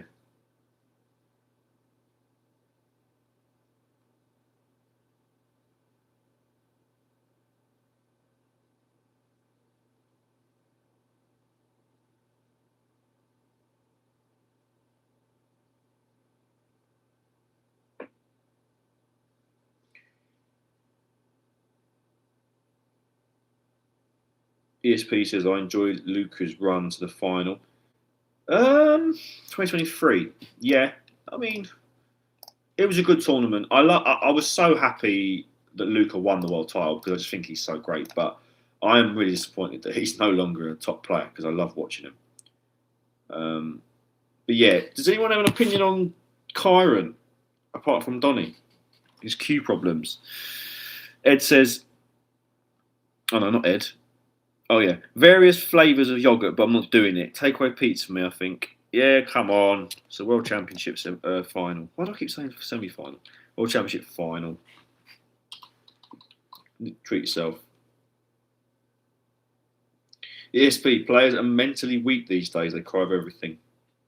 Interesting. So you're referring to Kyron Wilson then, I suppose. Honestly, Ed, thank you so much. The amount of talk we've had this year about fucking tips and cues.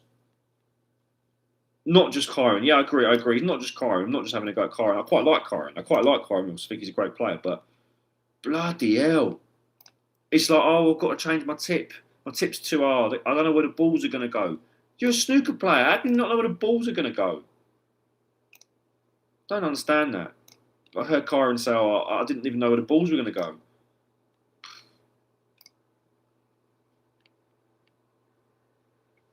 Yeah, wrestle Jamie. That's what. Do you know what I quite like about Ronnie is he never moans about conditions. He just gets on with it. Shit queue, shit venue, gets on with it. Bad table. A lot of them just moan and moan and moan. Oh, the chalk. Oh, the cushions. Oh, the queue. Oh, it was too hot. It was too cold. Get on with it.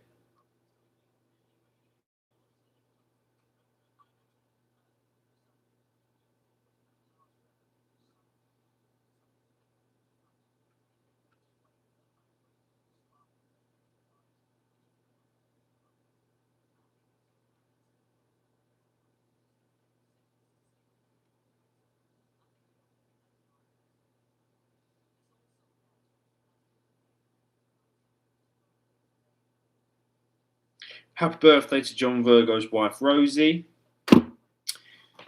It's her birthday today, and I think Hazel just said on BBC. Absolutely gutted that John Virgo is not here. I said it before, but Mr. Elusive ESP says it's the tip, or Ronnie won't use my chalk. The cushion's too bouncy. Oh no, yeah, it's just a nightmare. Oh, it's too cold. It's too hot. The cushions are too bouncy. The cushions, the balls, the chalk. Oh, shut up. Mr. Elusive, my favourite final was probably the one where Hendry beat White 18-17, 1994. Yeah, it was such a good match, close, and my favourite player of all time came so close. Yep, I wasn't around for that final, but do you know what? In the last few months, I've watched most of the 1990s matches in full because they're available on YouTube. And yeah, I wish I would have been around at those times, so I can imagine. Donnie says, maybe I've missed a lot of frames, but it seems to me that Chinese players almost never whinge. They don't, Donnie, you're right, they don't. They just get on with it. They're all Ronnie fans. Just get on with it. Ed says, come on, you're getting 100 grand for winning the tournament every other month. You know what I mean? Donnie, okay, kid. All right, mate. All right, Donnie. Make sure you come back and have a chat with us at some point. Mr. Elusive, forgot you were live. Pros should get the job done no matter the conditions. I agree. Right, we're back. Chinese is ordered. Match is back on.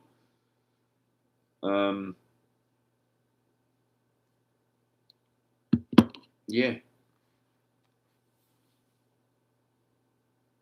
So are we all going to... Oh, what's happening here?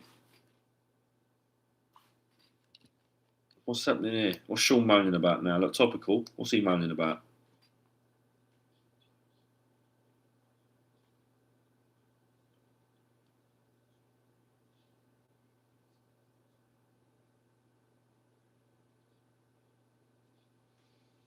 If he sounds as Murphy lining up the excuses early. Well, what's he said? Well, I've missed it. Does anyone know what he's moaning about or what he said? They'll have a good whinge, I know. Anyone changing their prediction? I think everyone kind of said 9-8 Wu Yiza, I think. I think it could be 10-7.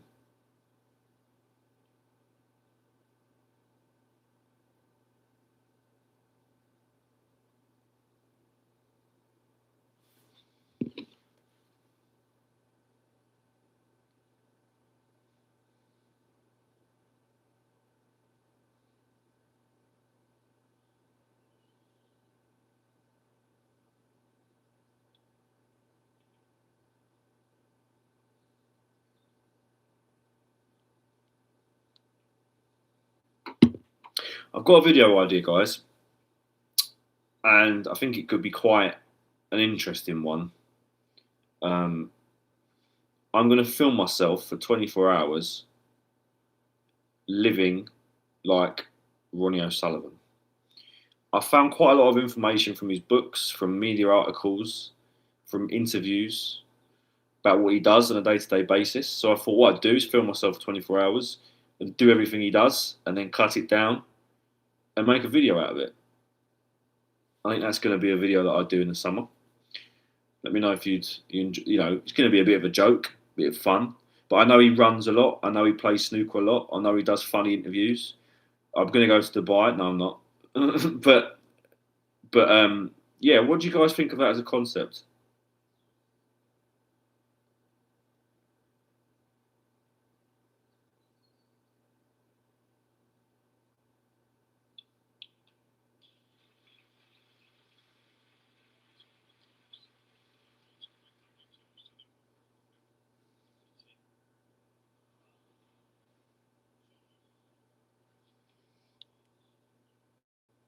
Where's the cue ball going? What a catchphrase.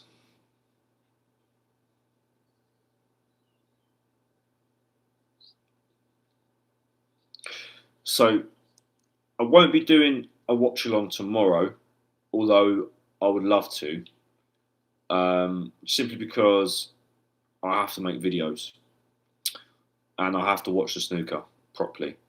However, what I will be doing next season, I will be trying to do a watch along for at least one session of each major final. So if you guys are up for that, just let me know, because I'm not saying I'll do it every tournament, but for every kind of big tournament in the UK, the British Open, you know, Champion of Champions, etc., etc. I think I'll do it. ESP, yeah, go for it. The more Ronnie videos you do, the quicker. Yeah, I'm not. That's the thing. But I like to make content that's not just about Ronnie. It's about snooker in general. But you know, you have to focus on your Ronnies and your Hendrys and your Higginses every now and then, because ultimately, I want to grow the channel. So.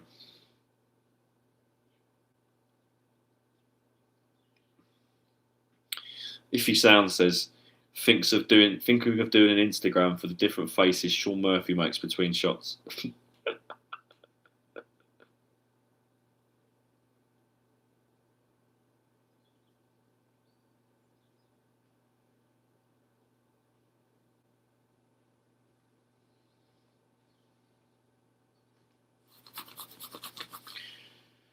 These headphones are breaking, but Ed says a Mark Williams 24-hour video will be in the pub for most of it. That'd be a good one. Do you know what? If the Ronnie video, the 24 hours of Ronnie O'Sullivan video, gets semi-successful, so if I can get like 10k views on it, which would be pretty successful for my channel, I might just DM a few snooker players and just ask them what they do on a day-to-day basis. And then if there's a funny one, I'll do it. Ali Carter would be fun. See if I can go up and fly a plane. Wrestle Jamie says, I don't know if you touched on it earlier, but thoughts on the Saudi news? No, I didn't touch on it in this stream, mate. Obviously, I'm not happy that they've scrapped a major tournament, because it's a major tournament with loads of money and millions of pounds going into it, and you don't want snooker to lose its big money events. The only thing I am happy about is that we get rid of this fourth major nonsense. That the Saudi Masters was the fourth major nonsense, and then obviously that nonsense of having the same money for the Saudi Masters winner that the World Championship gets. That for me was nonsense. But in actual fact of losing the tournament, I'm not happy with. I hope it's replaced with something. Mr. Elusive, who in your opinion is the best snooker poker player? I've got no idea. I know Matthew Stevens is meant to be pretty good and Mark Williams, but if he sounds, probably to do with Turkey and Matchroom. Yeah, maybe. Ed, 24. Steve Davis, 24, will be DJ on the night. Look, can you imagine? Do Ronnie. I'll plug Snooker 900 3 times a day, cook loads of food, take my dogs out for a walk, go on a 10-mile run. It'd be great. Steve Davis DJing, Mark Williams in Weatherspoons, Stephen Hendry making videos and moaning. Mr. Elusive, you should probably do a Mark Allen one instead of Ronnie. We'll even level to the end of the day with a kebab and a beer. That's what I'm saying. If I can get my kind of channel a little bit, I might DM some of these players and be like, give me your day and I'll do it. WrestleMania, Jamie made the ranking. Yeah, the Saudi thing made the rankings look silly. But the tournament itself wasn't a bad idea. I just think the way it was structured, you know. SCSP, what did you think of Mark Allen's cue action, the way he would raise the cue straight up so quick after the shot? I don't like Mark Allen's cue action at all. I think it's obviously not very natural. But I did notice in that match against Baize yesterday, he was yipping it quite a lot. You know what I mean? He was like rushing, pulling back and rushing forward, you know?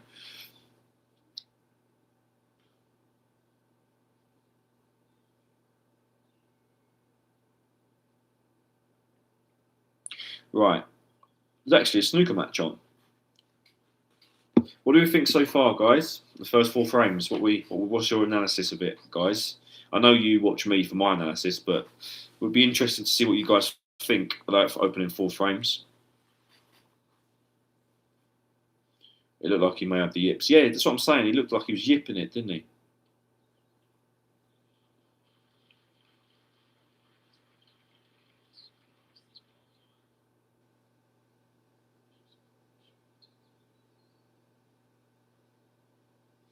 Ed says, adding a golden ball. So the tournament that's been scrapped, Ed, is not the golden ball tournament. That's the Saudi Riyadh season snooker championship. That hasn't been scrapped as of yet. I think the question was about the Saudi Masters, which is the £500,000 tournament, the one that Ronnie made 2 maximums in and lost to Neil Robertson in the final this season. The golden ball tournament isn't what's being spoken about as yet. I have a feeling it will be scrapped too, but there's no news on that yet as yet. If he sounds, usually not a fan of Mark in general, but thought he was classy in defeat last night in his interview. Well, someone I know through snooker has said that they saw Mark afterwards and he was just having a pint.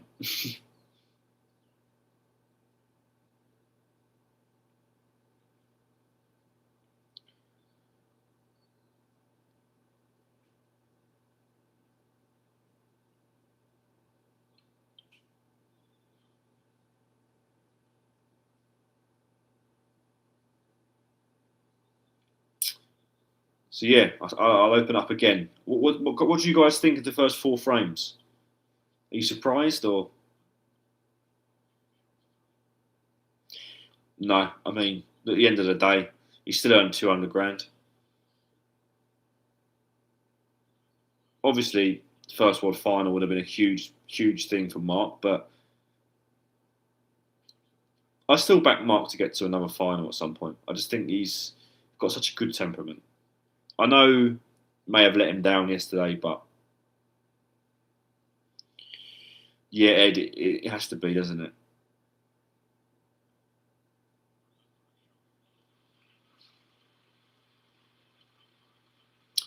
Does anybody else remember Mark Allen potting the black and going in off to lose a match at the Crucible a few years ago?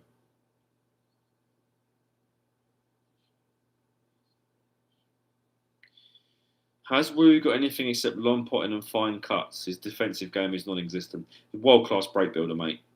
World-class break builder. World-class long potter. And when you're a world-class long potter and world-class break builder, you don't need a safety game. Ask Stephen Hendry. Not going to get much analysis from me, but still anyone's final. Yeah, it's still anyone's final. Didn't mean literal poker player. Oh, sorry. The one who gives nothing away in their body language. Mark Williams. Mark Williams, do you know what? Mark Williams plays up to it now where he punches his cue and he swipes his cue. And I think that's a joke. But under pressure, I think he's got the best temperament. You wouldn't know if he's winning or losing. Mark Selby as well.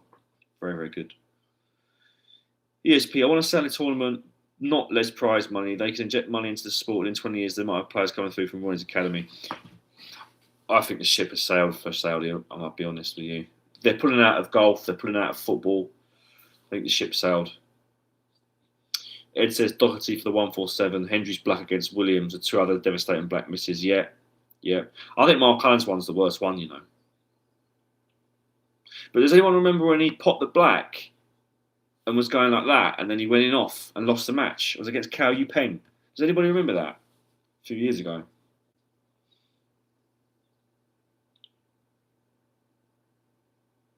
Yeah, it was a while ago. It was a while ago. I know it wasn't recent. It was a while ago.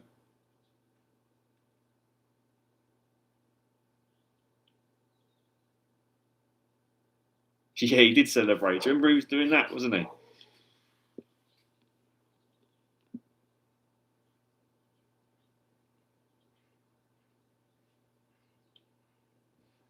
I think my Chinese is here. Lovely.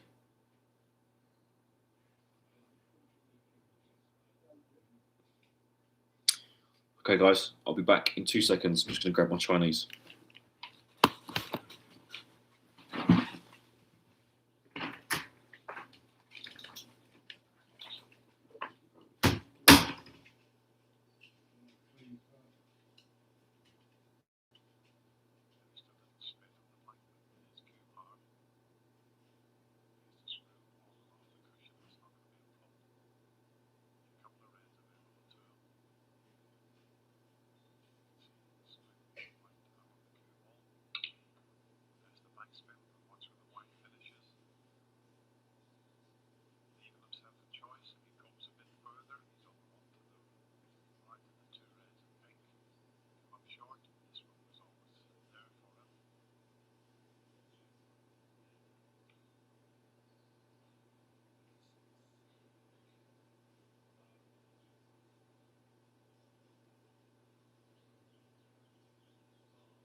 Sorry, guys.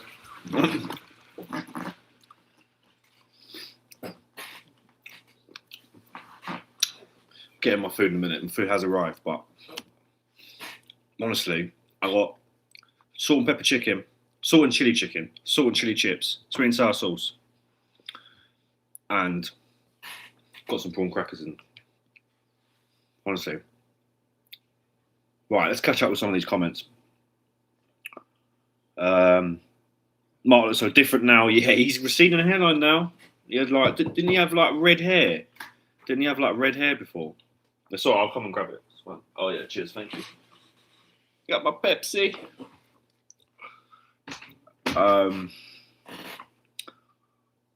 ESP.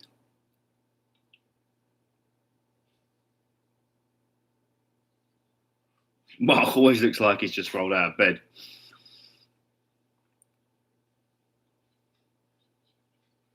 Right, I'm ordering. Sorry, Ed. But salt and pepper chili, salt and chili chips, salt and chili chicken, sweet and sour sauce.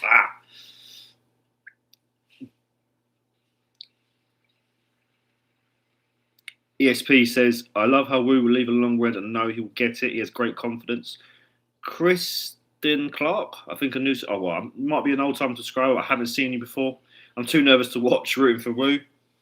I think Wu's going to win, mate. I think Wu's going to win. Bear with me, lads and ladies.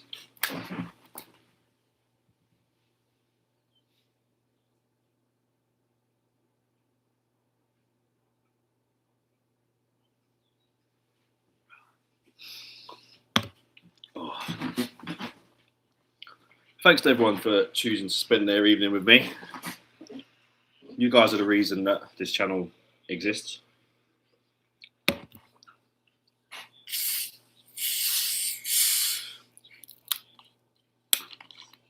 What are we saying, everyone?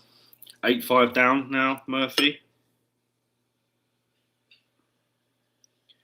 Is Stephen Hendry changing his allegiances from Xintong to Wu already? Oh my days. Woo the do.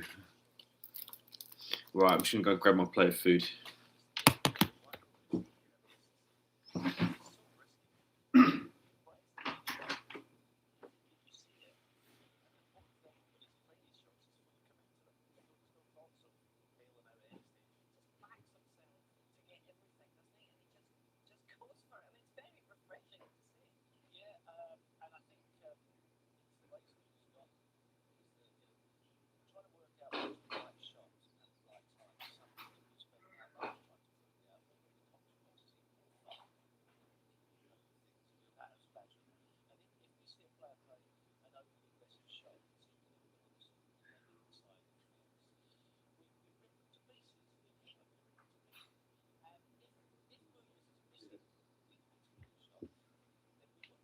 Oh my god. Oh my god.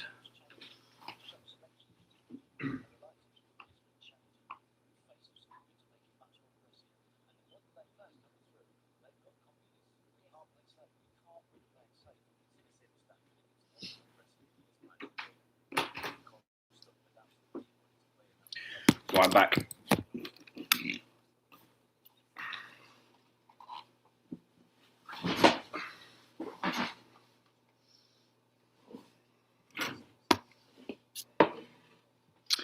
Like, this looks amazing.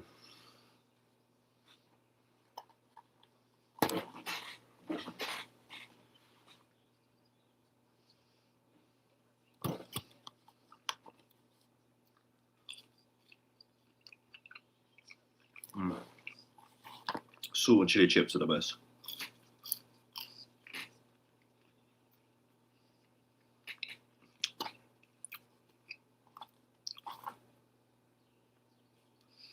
Woo the Do, Rob Walker's nickname for him.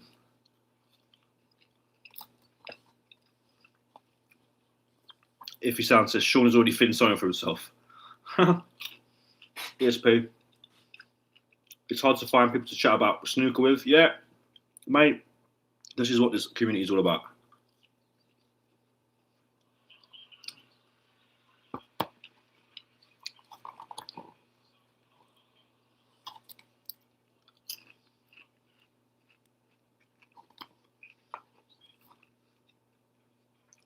Stefan says, Wu has missed quite a few shots where he's striking low on the cue ball. Slight weakness maybe. Clutching at straws a bit, his break building is elite. Every player has a slight weakness. I get what you mean though. Sometimes he's digging down, he misses, doesn't he? Yeah, I do get what you're saying. Iffy Sound says, yesterday was the lean, mean potting machine. Huh? Donny, Taylor seems to really dig Wu. Who doesn't dig Wu, look, Donny?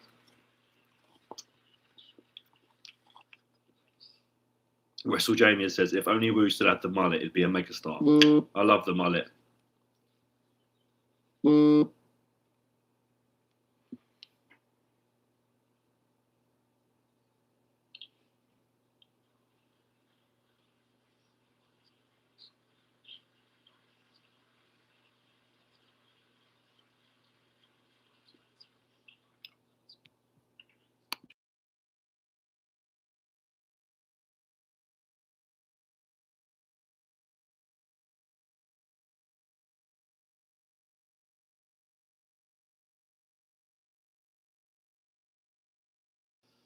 The mullet was pretty legendary. The mullet was great, Ed, wasn't it? Bigger than Hendry's mullet back in the day. Yeah, it was. Mr. Elusive.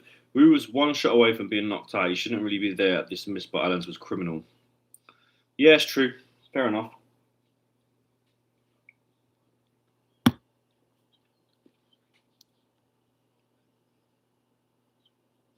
Hello, Michael. What'd you have for dinner?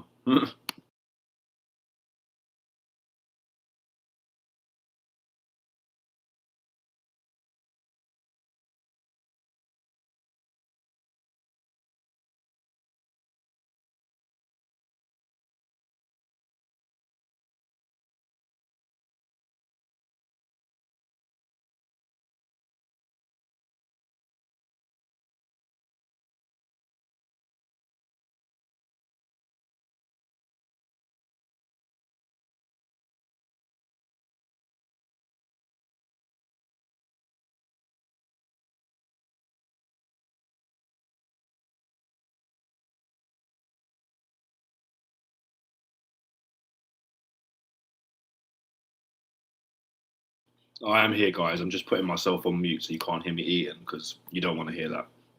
But I am here. Had some southern fried chicken, potatoes, Greek style salad. Way. Don't talk about Greek salad, mate. I'm missing Greece. I was only there 2 weeks ago.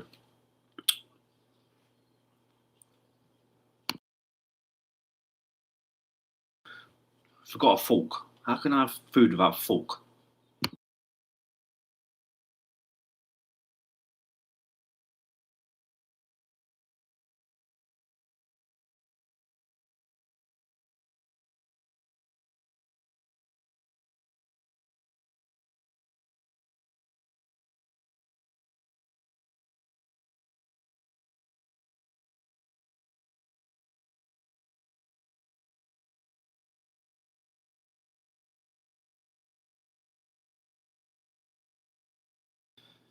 Yeah. So what does everyone think? If everyone had to make a prediction now, what do they think that the score will be going into tomorrow? I'm going to say 10-7 to Wu.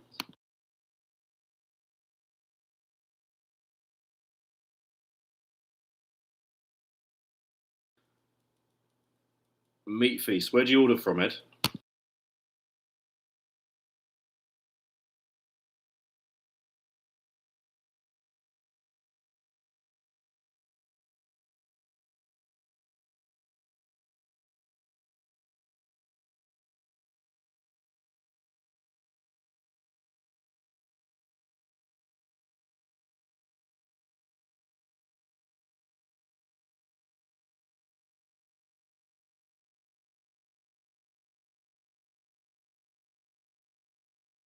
WrestleMania still thinks 9-8 Wu.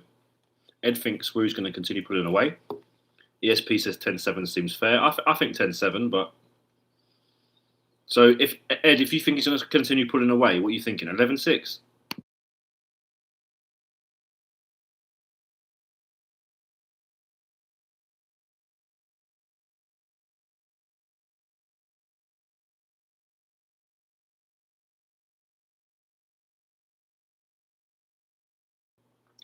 Michael says he will stick to 9-8 Wu.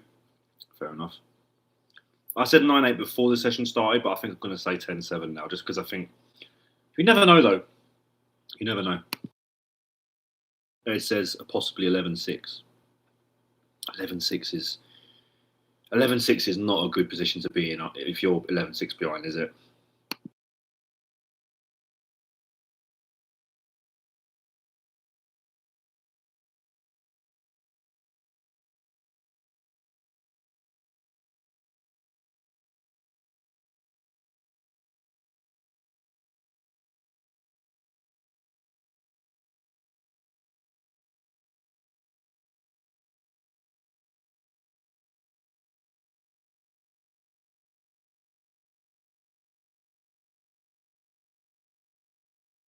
Yeah, I agree. I agree.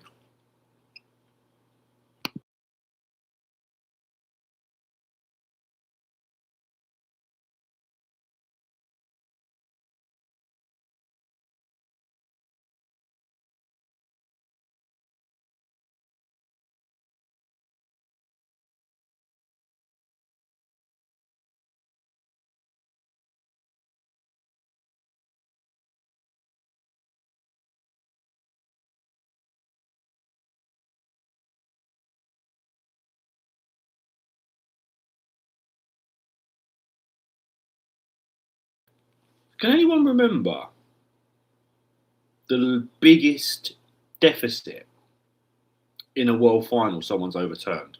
I know people will talk about CJW, Luca Brissell semi-final. But I'm not talking about. I'm talking about final.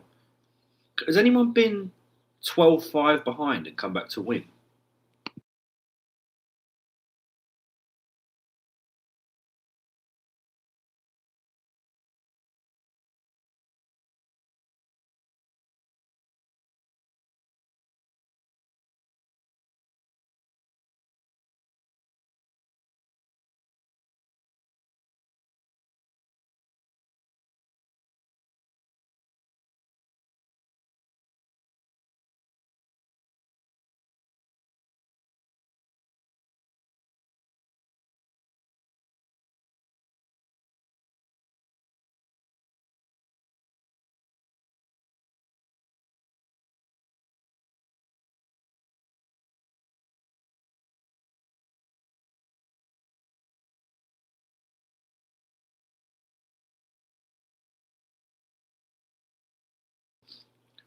Mr. Elusive says, I just think Murphy might claw something back and win this session. I'll go with 9-8 to Wu.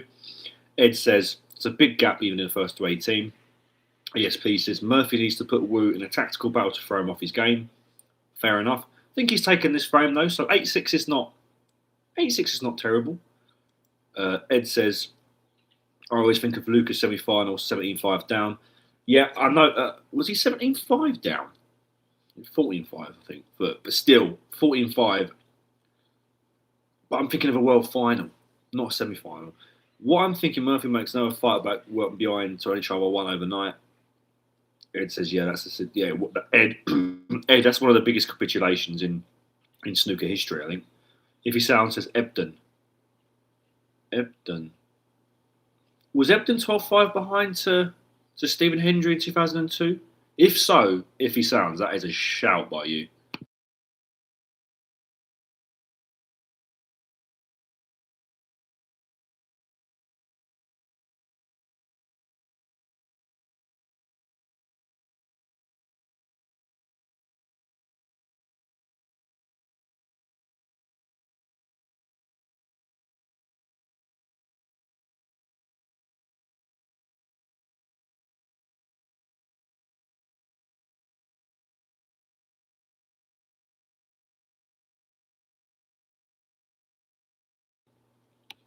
ESP, I think Hendry's comeback was in a Masters final.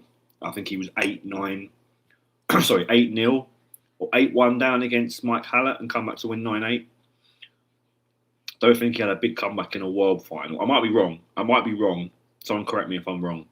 Mr. Elusive said, did you see the Snooker Gods program on BBC? Not sure if this is the greatest comeback, but in 85.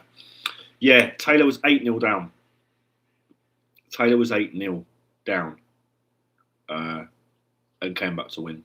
He was a ball away, Mr. Elusive, I think, from 9-0 down. So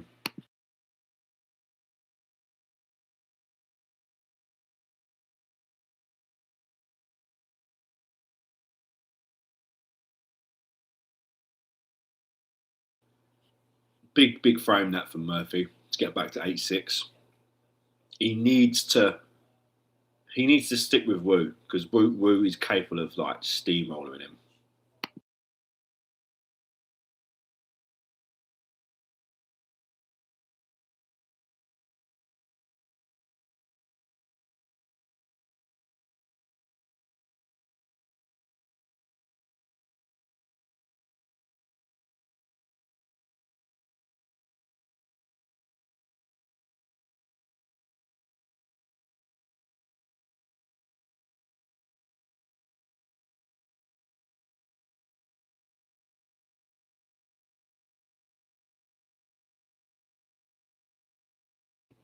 Have any of you been to the Crucible? Actually been to the Crucible in person to watch a match?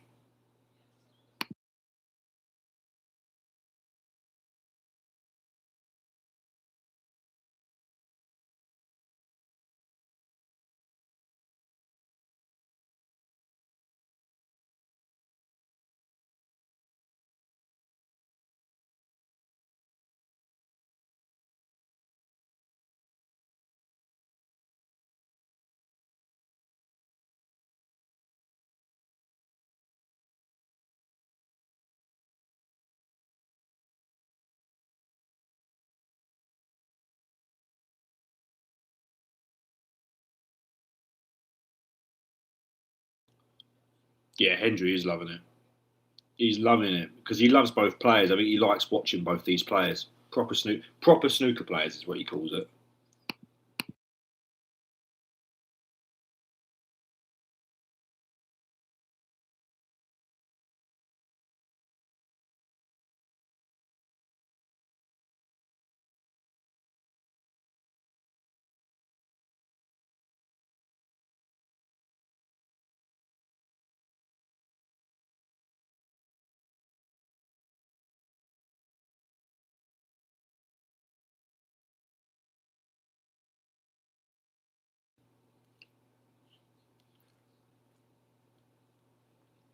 You know, when you order food and you're like so looking forward to it, and you eat like half of it and you're just like, this is too much.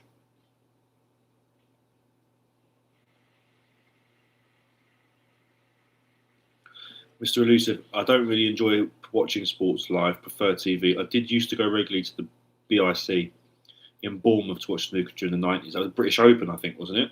Or the UK Championship. I've never been to the Crucible, but it's something that's going to have to change. But I get that. Snooker is great from home. I go to Ali Pali every year. Ali Pali's unbelievable.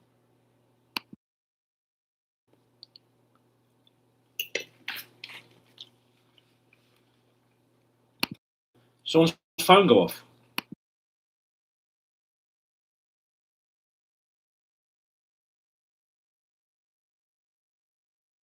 Oh, someone's getting kicked out. Oh, wow. Bit of controversy.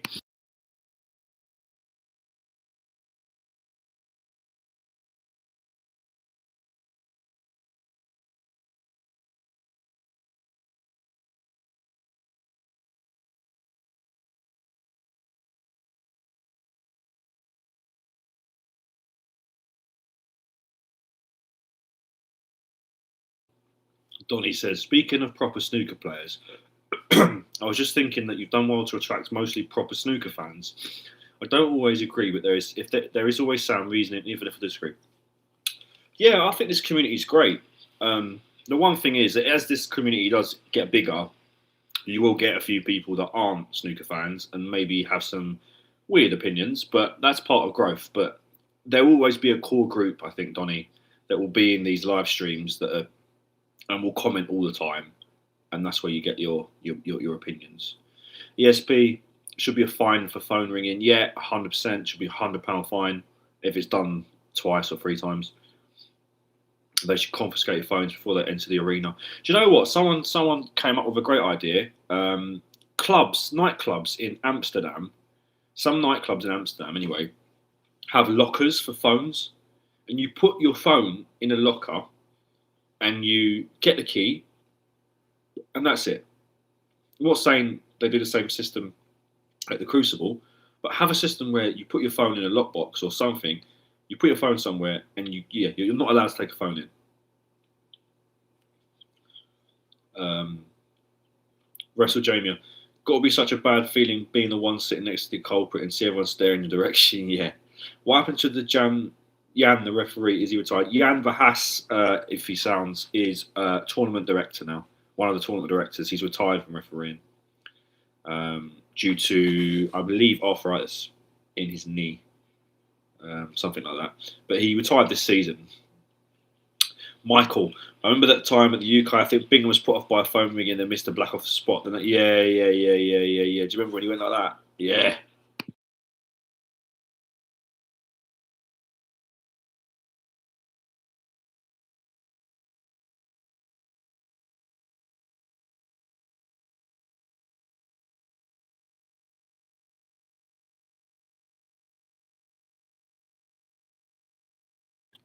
How was that for ball striking?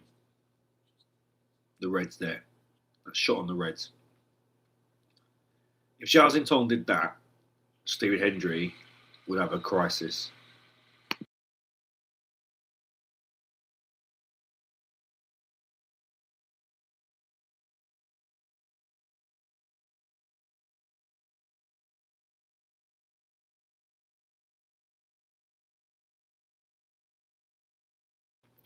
Shame them, Donnie says. Show their faces on a public space, billboard, say this jackass was interrupting a professional snooker match because they need attention.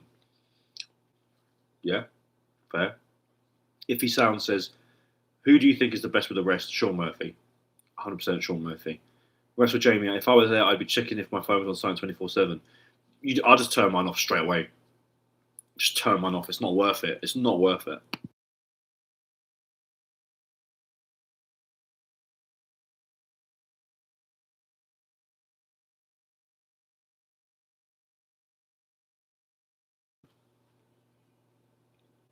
ESP says, Murphy over Kyron with the rest. Yeah, I agree. Murphy's the best rest player in the world. Jimmy White was also really good with the rest. Roy O'Sullivan is good with the rest. Really good with the rest. But doesn't play much with the rest because he's left-handed. He can play with left-handed. Mr. Elusive, remember the streaker during the Davis O'Sullivan match? Don't see that much anymore. You don't, but I heard earlier on that there was someone that jumped over the board. A woman jumped over the board, the advertising boards, in this match. I didn't see it, but I heard.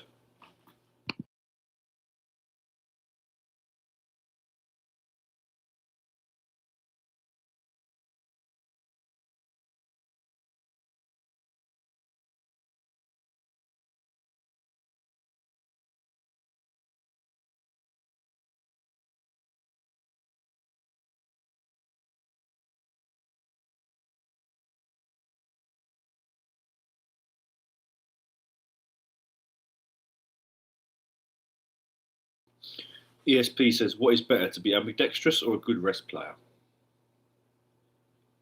I suppose being ambidextrous is probably better because you can play more shots. I think take away Sean Murphy and Kyron Wilson and maybe a handful of others, most people ain't great with the rest. But you could be like Ronnie and be ambidextrous and good with the rest. Yeah, good question. What do you guys think? What is better, to be ambidextrous or a good rest player? What would you rather?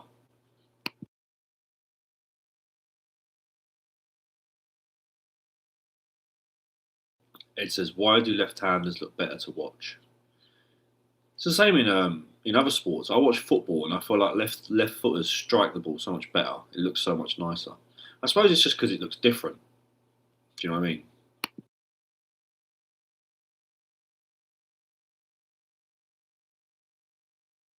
That red drifted. That red drifted away from the pocket along the cushion there. Did you see that?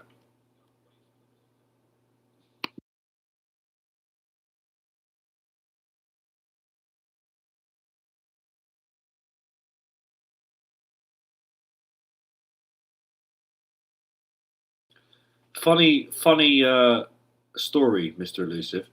I've actually spoken to Alain Robidoux about that incident, and he's completely over that whole incident and completely understands what Ronnie's basically done for the game with that ambidextrousness.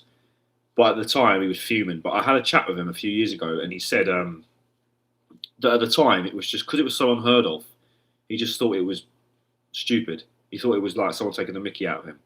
But yeah, I don't think Robidoux has a problem now, but he did back in the day. Judd Trump's pretty good with his right hand. Xiaolin Tong's pretty good with his right hand. There's a few. Iffy Sound says, a couple of times the tables look dodgy. Yeah, sometimes. It's a table fit, isn't it? They can't get everything perfect. I can't believe Sean Murphy has missed that plant. He's left Wu such an easy chance to score here.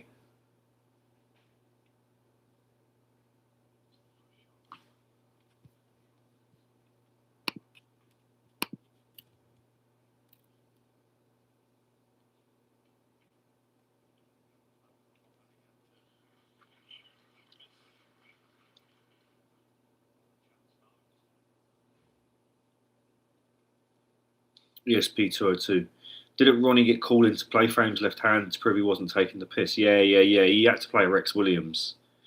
Rex was only in his 50s at the time, and he had to play Rex Williams in a best of 5. And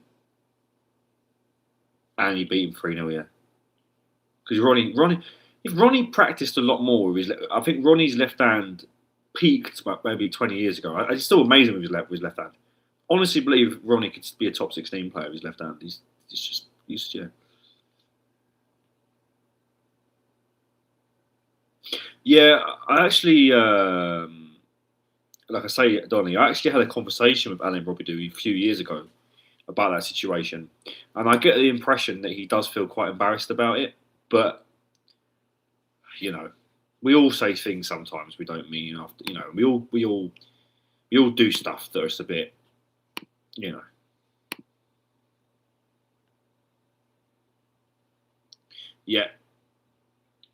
So 33 votes. 67% of you think Wu Yiza is going to be more successful. But I'm going to put another poll. Who will be world champion tomorrow? Wu Yiza or Sean Murphy? Let's see what you guys think.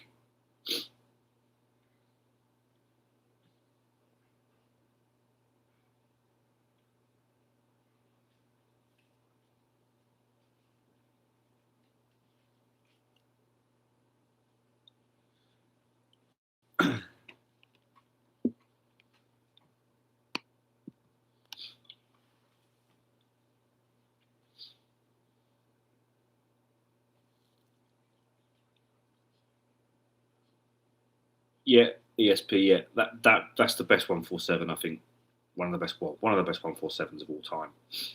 That left-handed deep screw, just stupid. Yeah, it was against Ding.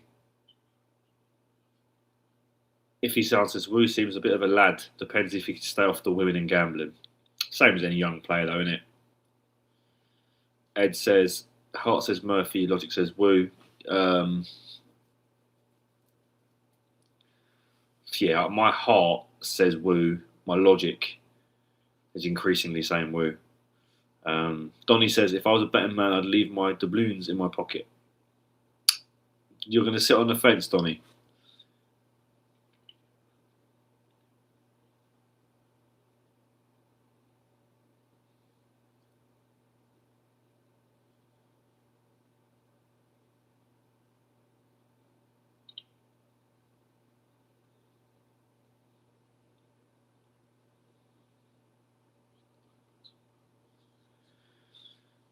Big killer blow.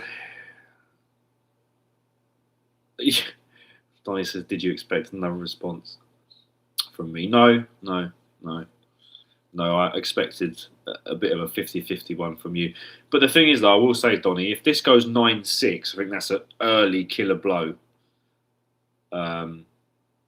Considering Sean had a chance early in this frame.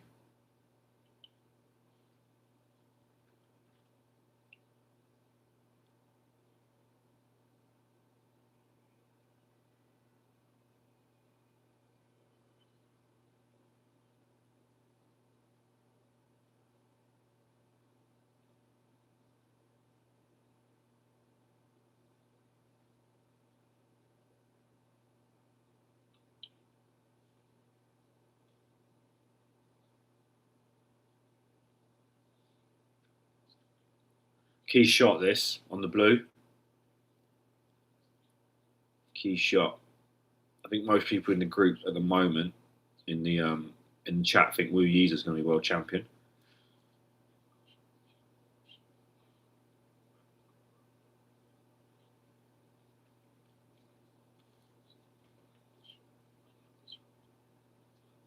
So it needs a red and a colour for a 3-frame lead to guarantee a lead going into tomorrow's third session. Advantage Wu, it seems, as long as he pots this red.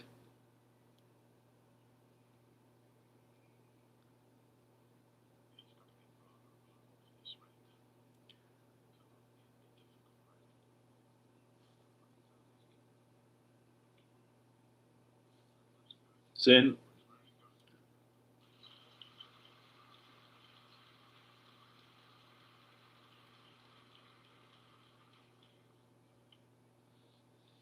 Colour in a red.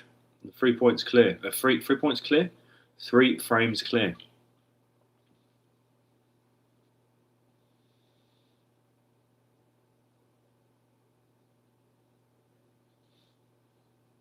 Okay then, guys. Ed says, I can see an unbroken streak of Chinese world champs for the foreseeable future, possibly. Not sure about that, but I see what you mean. Guys, everyone that's in this chat who's been talking, got a little thing for you. For example, in the summer or early next season, the World Snooker Tour announced they wanted to create a Premier League to revive the Premier League. 8 players Who would you choose?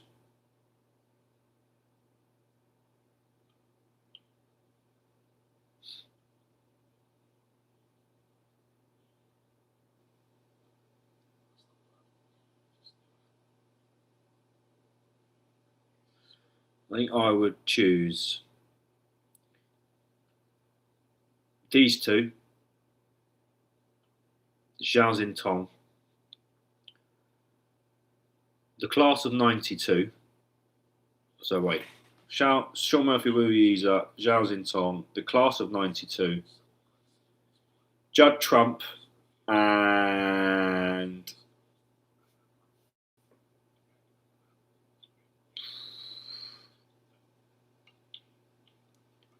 Neil. Don't know who the last one would be.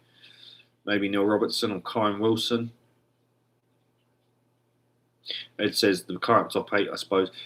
Yeah, that's true, but I don't think you can have a Premier League without Ronnie O'Sullivan, unfortunately. I just don't think it would. I think it would lose credibility if it didn't have him in it. Yeah, Ed, it would be an invitational. It would be an invitational, it wouldn't be a ranking event. So you just choose your 8 players. Obviously, you want to choose the best players, but you.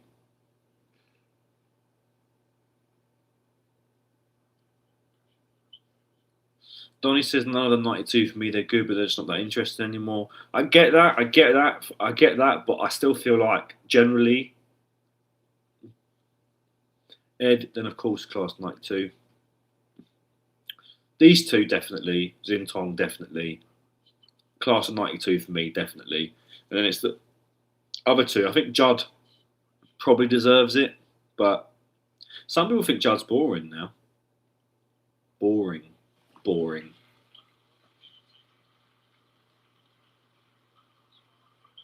If he sounds as Higgins would be the one to leave out. Yeah, probably.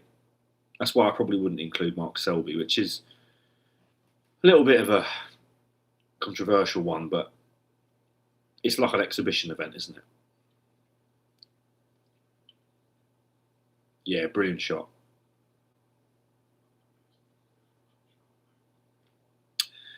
ESP202 says Ronnie will probably move back up the rankings next year. His Q action seems to be coming back. So I'll be very surprised if he's not in the top 8 by this time next year. I think he will be. Ed, Robertson maybe he's become a slow overthinking player. Yeah, Neil Robertson isn't good to watch anymore, I don't think.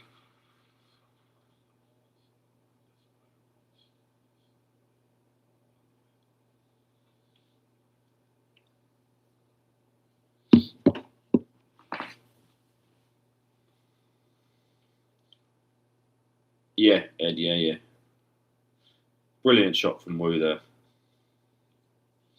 9-6.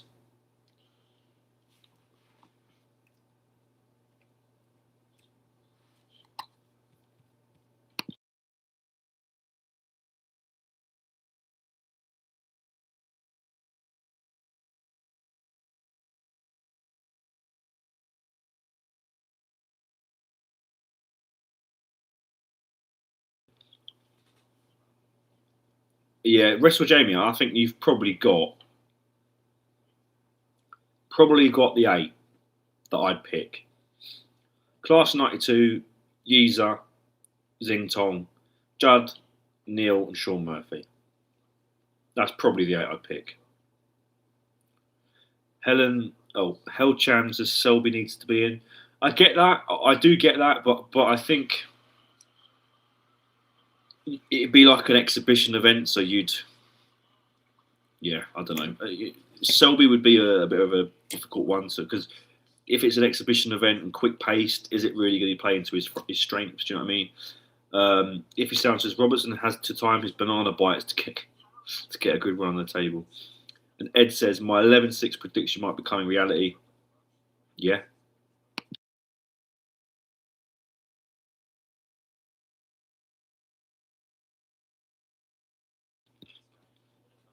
I get Brissell, but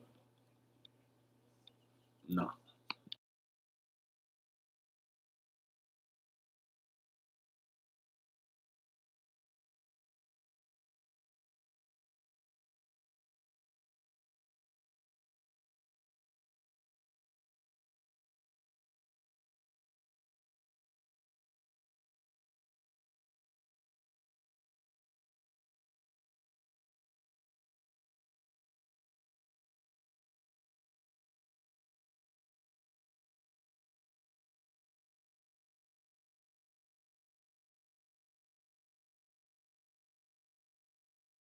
What did we think about that shot from Sean Murphy with the rest? Do we think it was a bit too dangerous?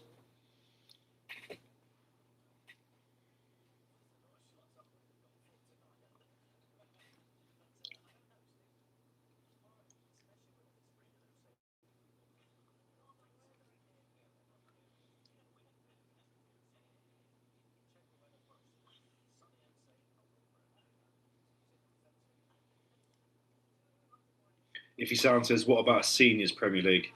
Yeah, who would you 8B for that then?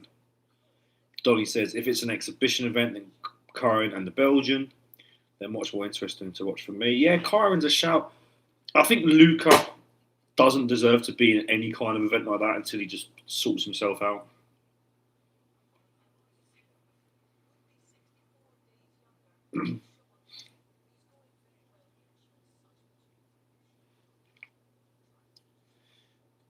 If his sound says Wu seems more settled in the evening sessions, yeah, fair.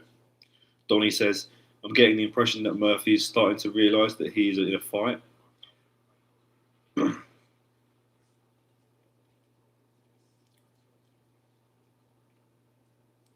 Mr. Elusive says, how about the last 8 world champions? If anyone won it twice, just keep going back until complete. So who would that be? Zintong, Wilson, Brissell, Ronnie, Selby, so Trump, Williams, and Bingham. That would be the 8 then.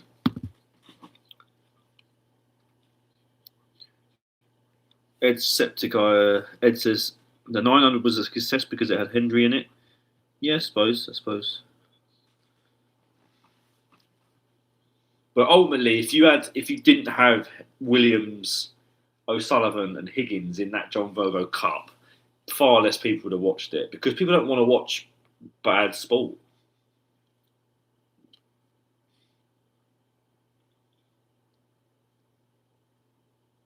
So Donny says that 8 sounds like a winner. I would be on board for that. What, the last 8 world champions? So, yeah, Zintong, Wilson, Brissell, Ronnie, Selby, Trump, Bingham.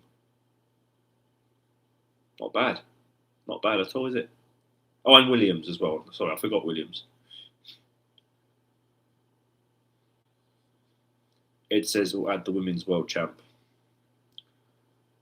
I just feel like that would be a buy for a lot of the players. I don't mean that in a disrespectful way, but I feel like it would be maybe a bit of a pointless task. ESP says, Russell James says that would be a buy. That's a brilliant comment from you. If he sounds gets there second, quite literally a buy. Do you know what? I wasn't even thinking about that. ESP202. Why aren't the women doing better? You don't need to have Trump's power to be a winner, so what is holding them back? They're just not good enough. The pool of women's players is so small. Obviously, you need some natural talent, of course. When you've got millions of men playing or thousands of men playing at amateur level, you're going to get a few that are unbelievable. Hence Ronnie and Baize and Zintong and Class 92, etc., etc. There aren't that many women that play snooker, so the pool of players is much smaller. So the best women players are just simply not that good because of the fact there just isn't many of them. I think that's probably what it is. And I also think that their level of play that they play, a lot of the women that are playing now have been playing women since they were young, don't play men that often. And the level of women's snooker just isn't that high. So it's a plethora of reasons. But I hope in the next few years that with reintroducing the women into the, giving women more exposure with the other top men players will help.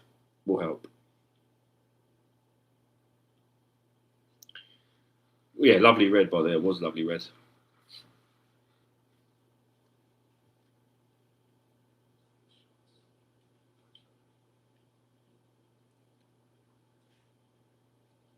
I think Sean has to get out 10-7. 10-7 is doable. Mark Selby came back from 10-7 down against Ronnie. But 11-6 it's a big deficit.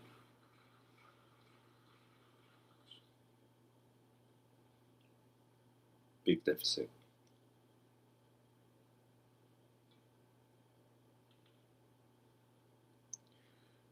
Ed, I remember that stat you found. Rhiannon Evans only getting a 50 break on average every 23 frames. Yeah, they're just, and this isn't a criticism of those girls. They're just not very good. You know, like for example, if there was only 100 players in the world, 100 snooker players in the world, say 100 men, the likelihood of them being Ronnie O'Sullivan level is very small. But then if you have 1 million players, you're going to have 10 that are amazing. The pool of players for women are just so small. So the best women are just not that good. You know, and it takes a while. You have to promote the game. But I think every sport, there are more men that play it than women. That's the issue as well. It's not simply men have more quality or men are this or men or that. Men have an advantage or, you know, they don't do something. Simply, they're just not good enough.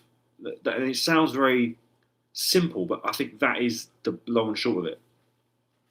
Donny, this goes back to an old gripe of mine, but the powers that be are not trying to encourage young women players, and that's on mine is bad for the sport. The market, I don't think, is that big. I don't think that they don't feel that there's a big market for it. But obviously, they have to create demand. So, yeah, I agree with you, Donny, up to a point. Russell Jamie, a big fish from a small pond getting thrown into the ocean. Exactly. If he sounds, Baize Lu is the best women's player. If you haven't seen it already, go and watch my video on the best women. And the analysis that I did on the women's players. Because Baize Lu is very good. She's potentially good enough to be a professional without wildcards. Onyi, Rhiannon Evans, and Mink Nupcheret, simply, in my opinion, or statistically, are just not good enough, unfortunately.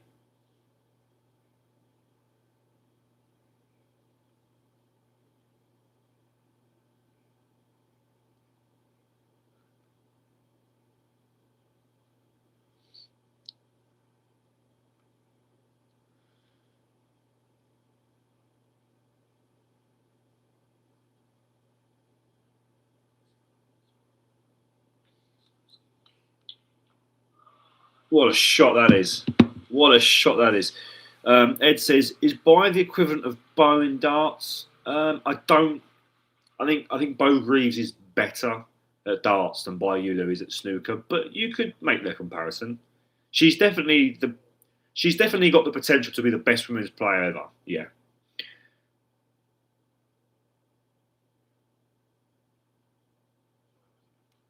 Yeah, Wrestle Bowie's leagues. Yeah, agree. Bo Greaves is able to win tournaments on tour. Baize Lu isn't, but Baize Lu is definitely the best women's player we will have seen, which is good. I think Baize Lu could become the first women's player ever, to keep her tour card without a wild card, and. ESP, yeah, I agree. That safety shot from Sean Murphy was diabolical.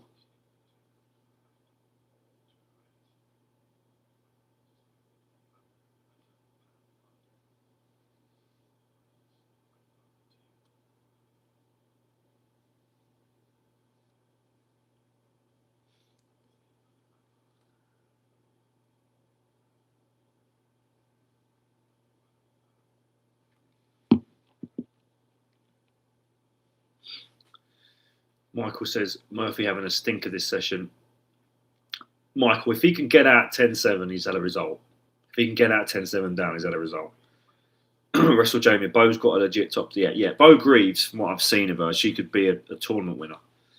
A consistent tournament winner. Baize Lu, I doubt it. But again, she's the best player I think we've seen.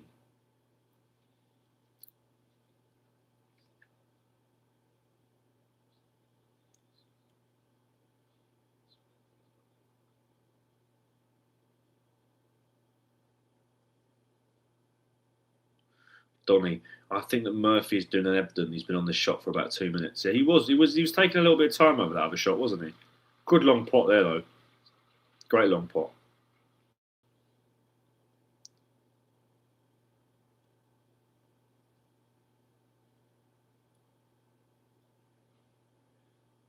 I've just got to move this food. I finished eating, so I've got to move this food. I feel sick otherwise. 2 seconds.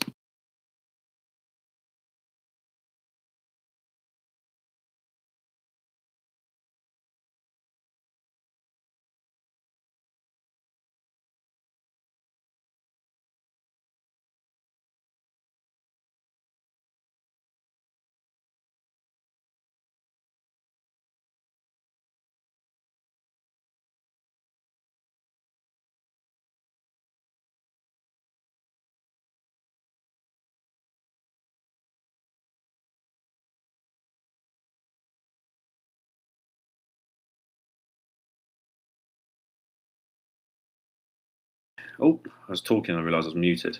Ed says, my pizza defeated me after the 7th slice. Where did you get your pizza from? Was it like a local takeaway, or did you get a Domino's or a Papa John's or a Pizza Hut? I need to know. Or are you in another country? Could be another country.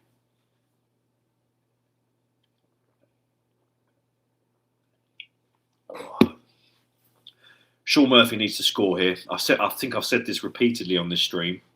But if Sean Murphy wants to get out of this match, well, get out of this session with a chance, I think he needs to win one of the 2 next frames. And I think this match tomorrow, he needs to put Wu under pressure. And I think the only way you put Wu under pressure is by scoring.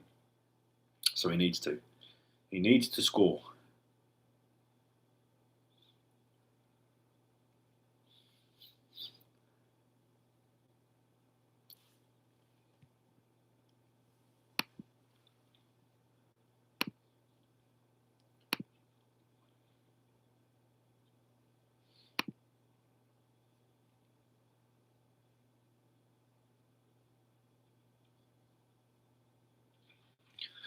Ed says, local pizza place, extra toppings, meat feast, 188 inches.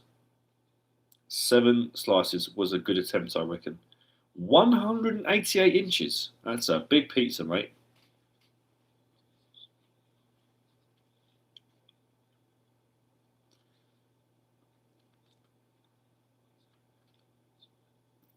$14 feet, yeah. Society is collapsing, says, what's that, 14 feet? Massive pizza. Couldn't get it through the door. Sean, what are you doing, mate? I just want to see a really close game tomorrow, and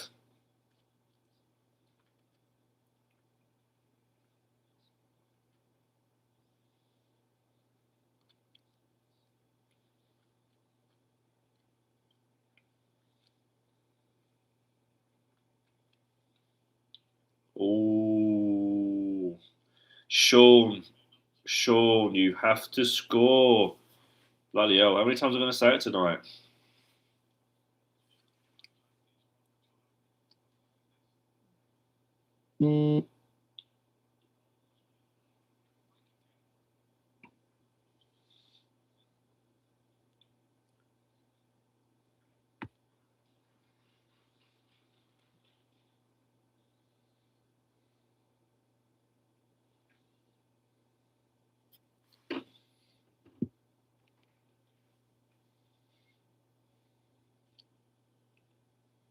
Ed said, it only cost me a tenner. Wait, let me just clarify. You bought a 14-foot pizza for £10.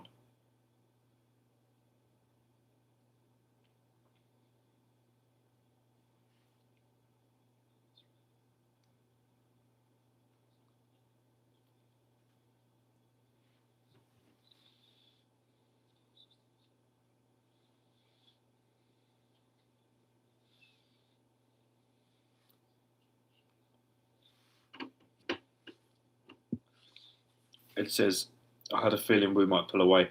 Donny, that's the end of this frame. Yeah.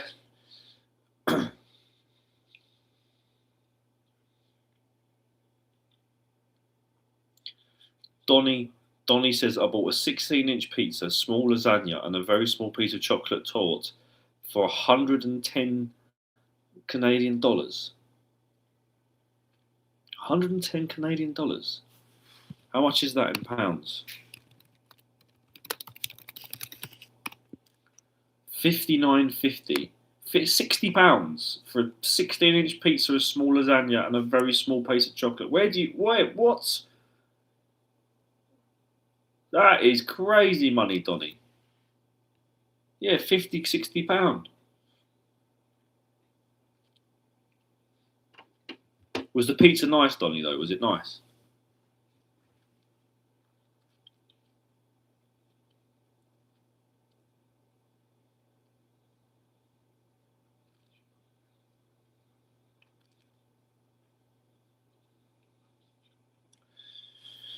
It's looking like 9-7, boys and girls.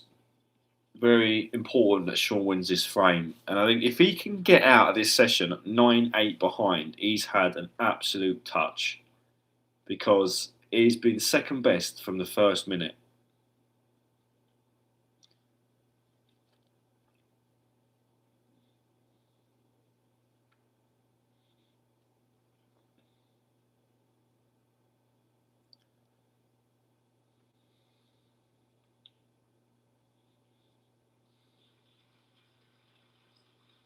But yeah, Michael, getting to 7 for Sean is important. I mean, 9-7 behind now.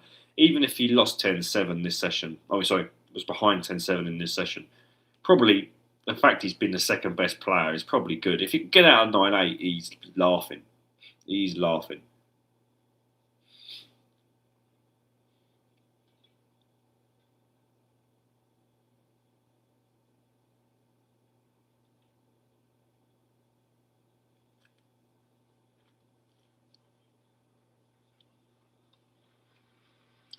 So, one more frame, lads and ladies. An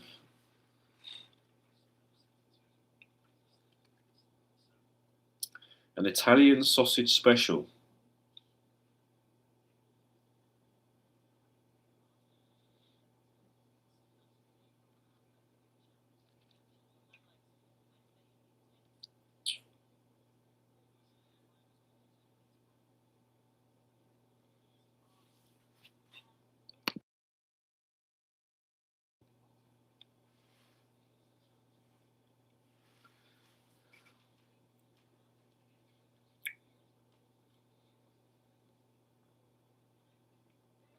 Yeah, I agree, Ed.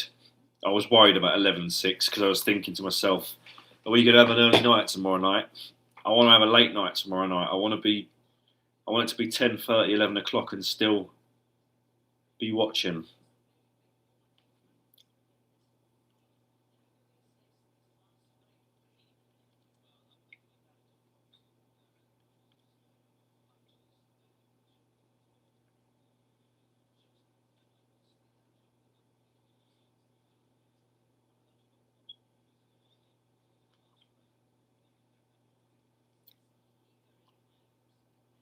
What do we think? 9-8 or 10-7? Stephen Hendry has just said what I've been saying. If Murphy gets out at 9-8, he needs to play the lottery.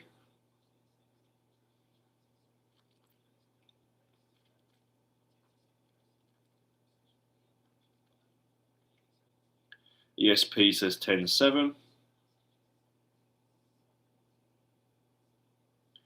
If Sound says, do you think the new crucible capacity of 1,500 is sufficient? I think they could sell double that.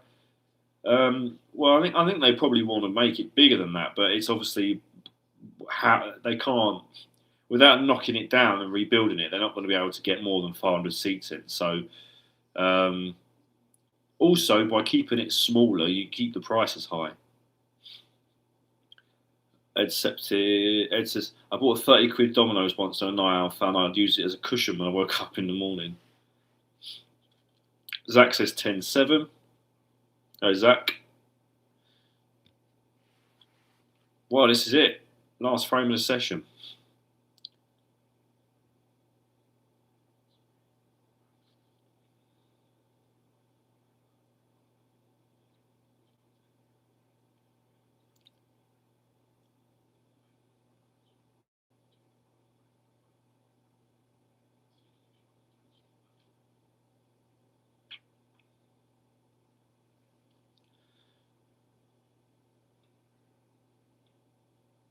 Oh,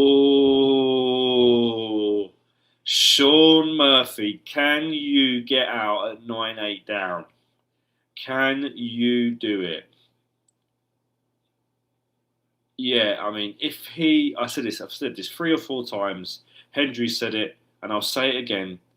If he gets out at 9-8, he will be, honestly, he will be delighted.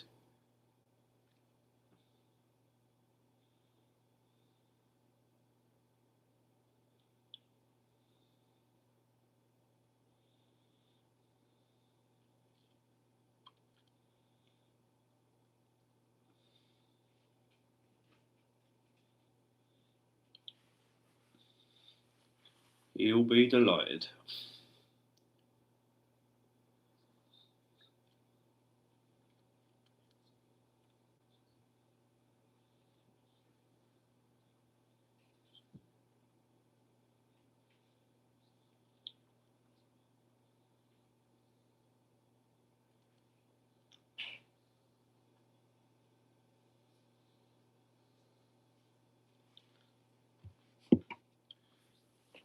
If he answers, if it's a 9-8, favour him to take the early session tomorrow.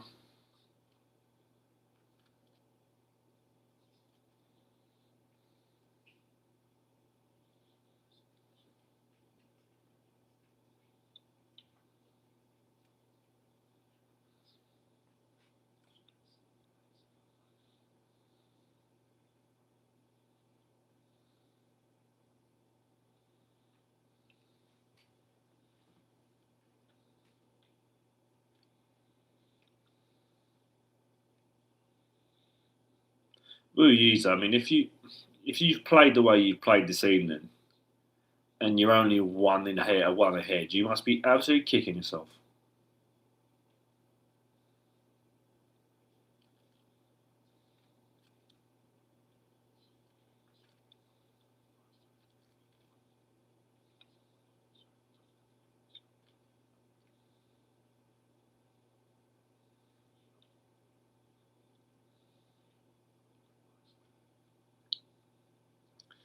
Match of the tournament for me was either the Mark Allen Will Yeezer game, but for overall quality, the Ronnie O'Sullivan John Higgins game. I think it was brilliant in terms of quality.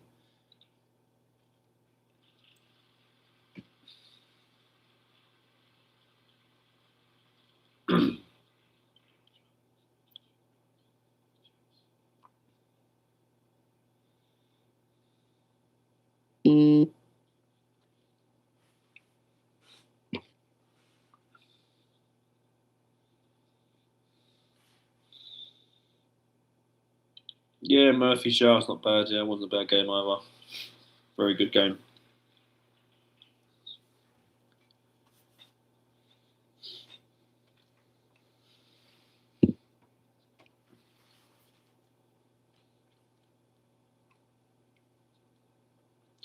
Yeah, I think Higgins O'Sullivan is probably statistically the best match in terms of break building and stuff.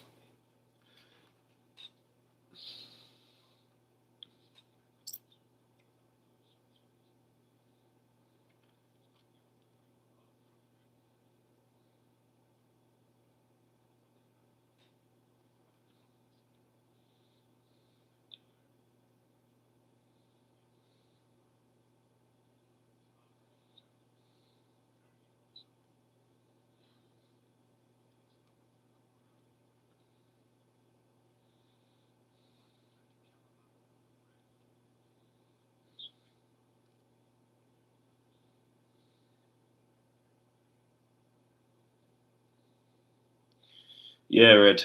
The three of the best players of all time. That's simply all it is, isn't it?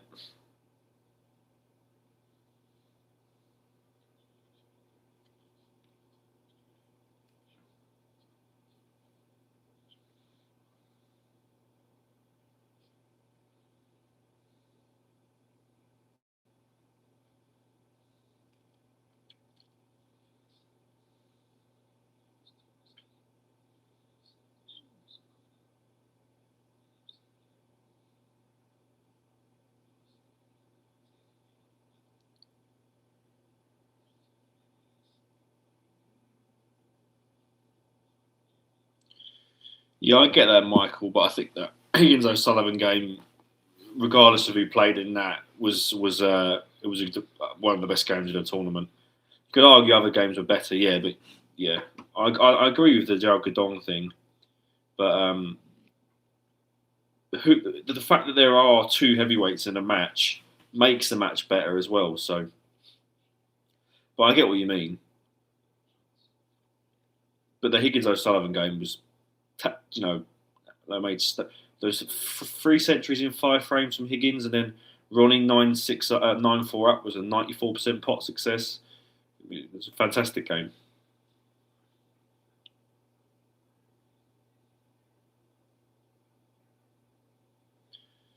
Yeah, I agree, ESP.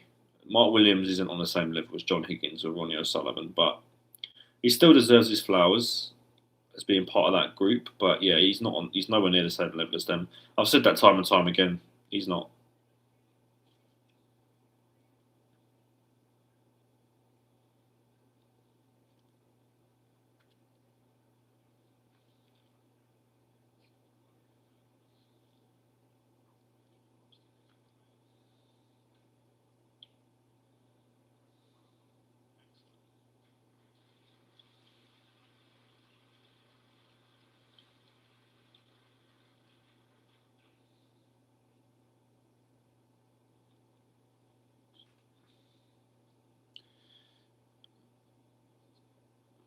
Yeah, I wouldn't like to do bet on which one will fall first, but I don't think it will be John Higgins. People were saying a few years ago that they thought John Higgins would be the first one to sort of walk away. I think Steve Davis said it, but I actually think John Higgins will be the last one.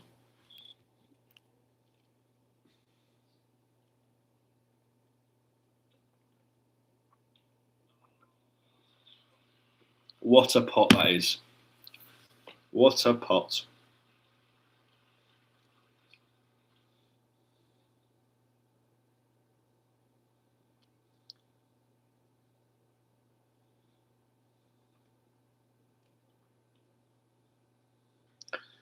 I mean, if Wu Yeezer now wins this frame, it's going to feel even worse to Sean, because Sean had it. He had it.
Wu Yeezer's pot success in the first session was 81%. That is crazily low.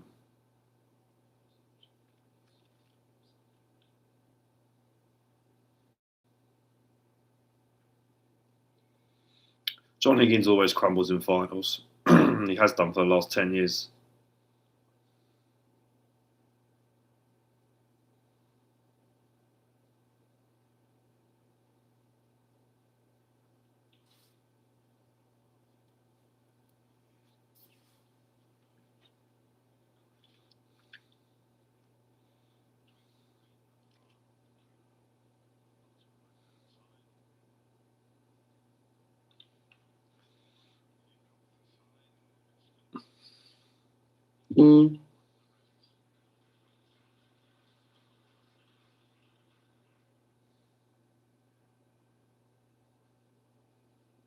Is Wu going to clear up?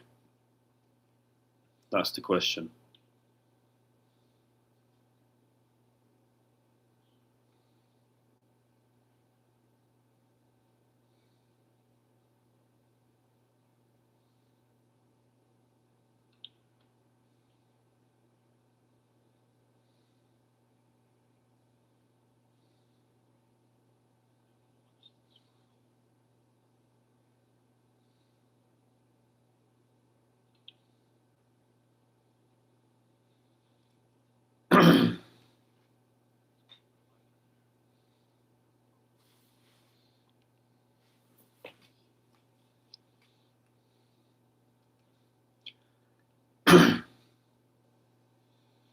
This guy is so calm and collected when he's clearing up Baize. I just don't see him missing.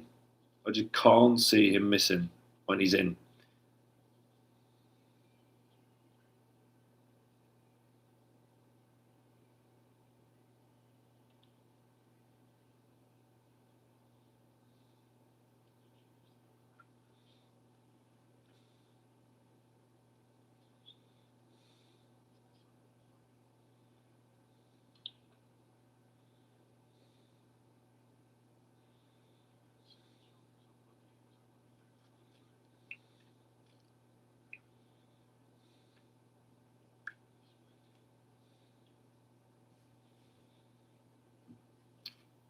Even though if Sean does come out this session 10-7 behind, I know that he might see it as a little bit of a,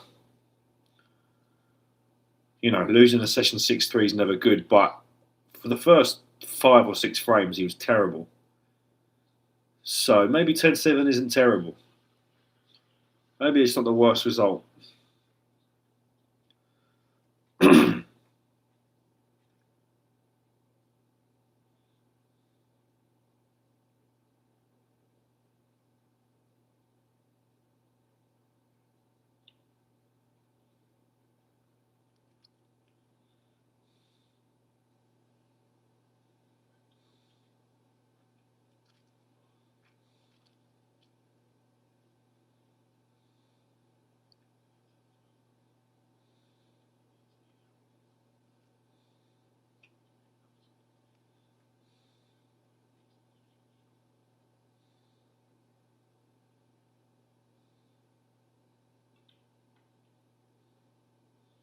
Brilliant. What a positional shot on the yellow. What a positional shot. 10-7. Yeah, on Ed, I think on the balance of it, I think he'll be happy with that, Sean. He's been second best this session.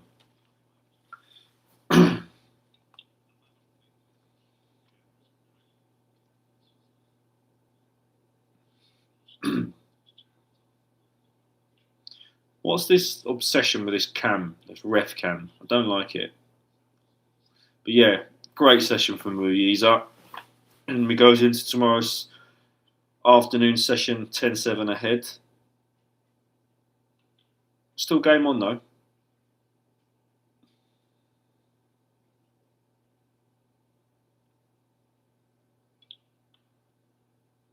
Still game on.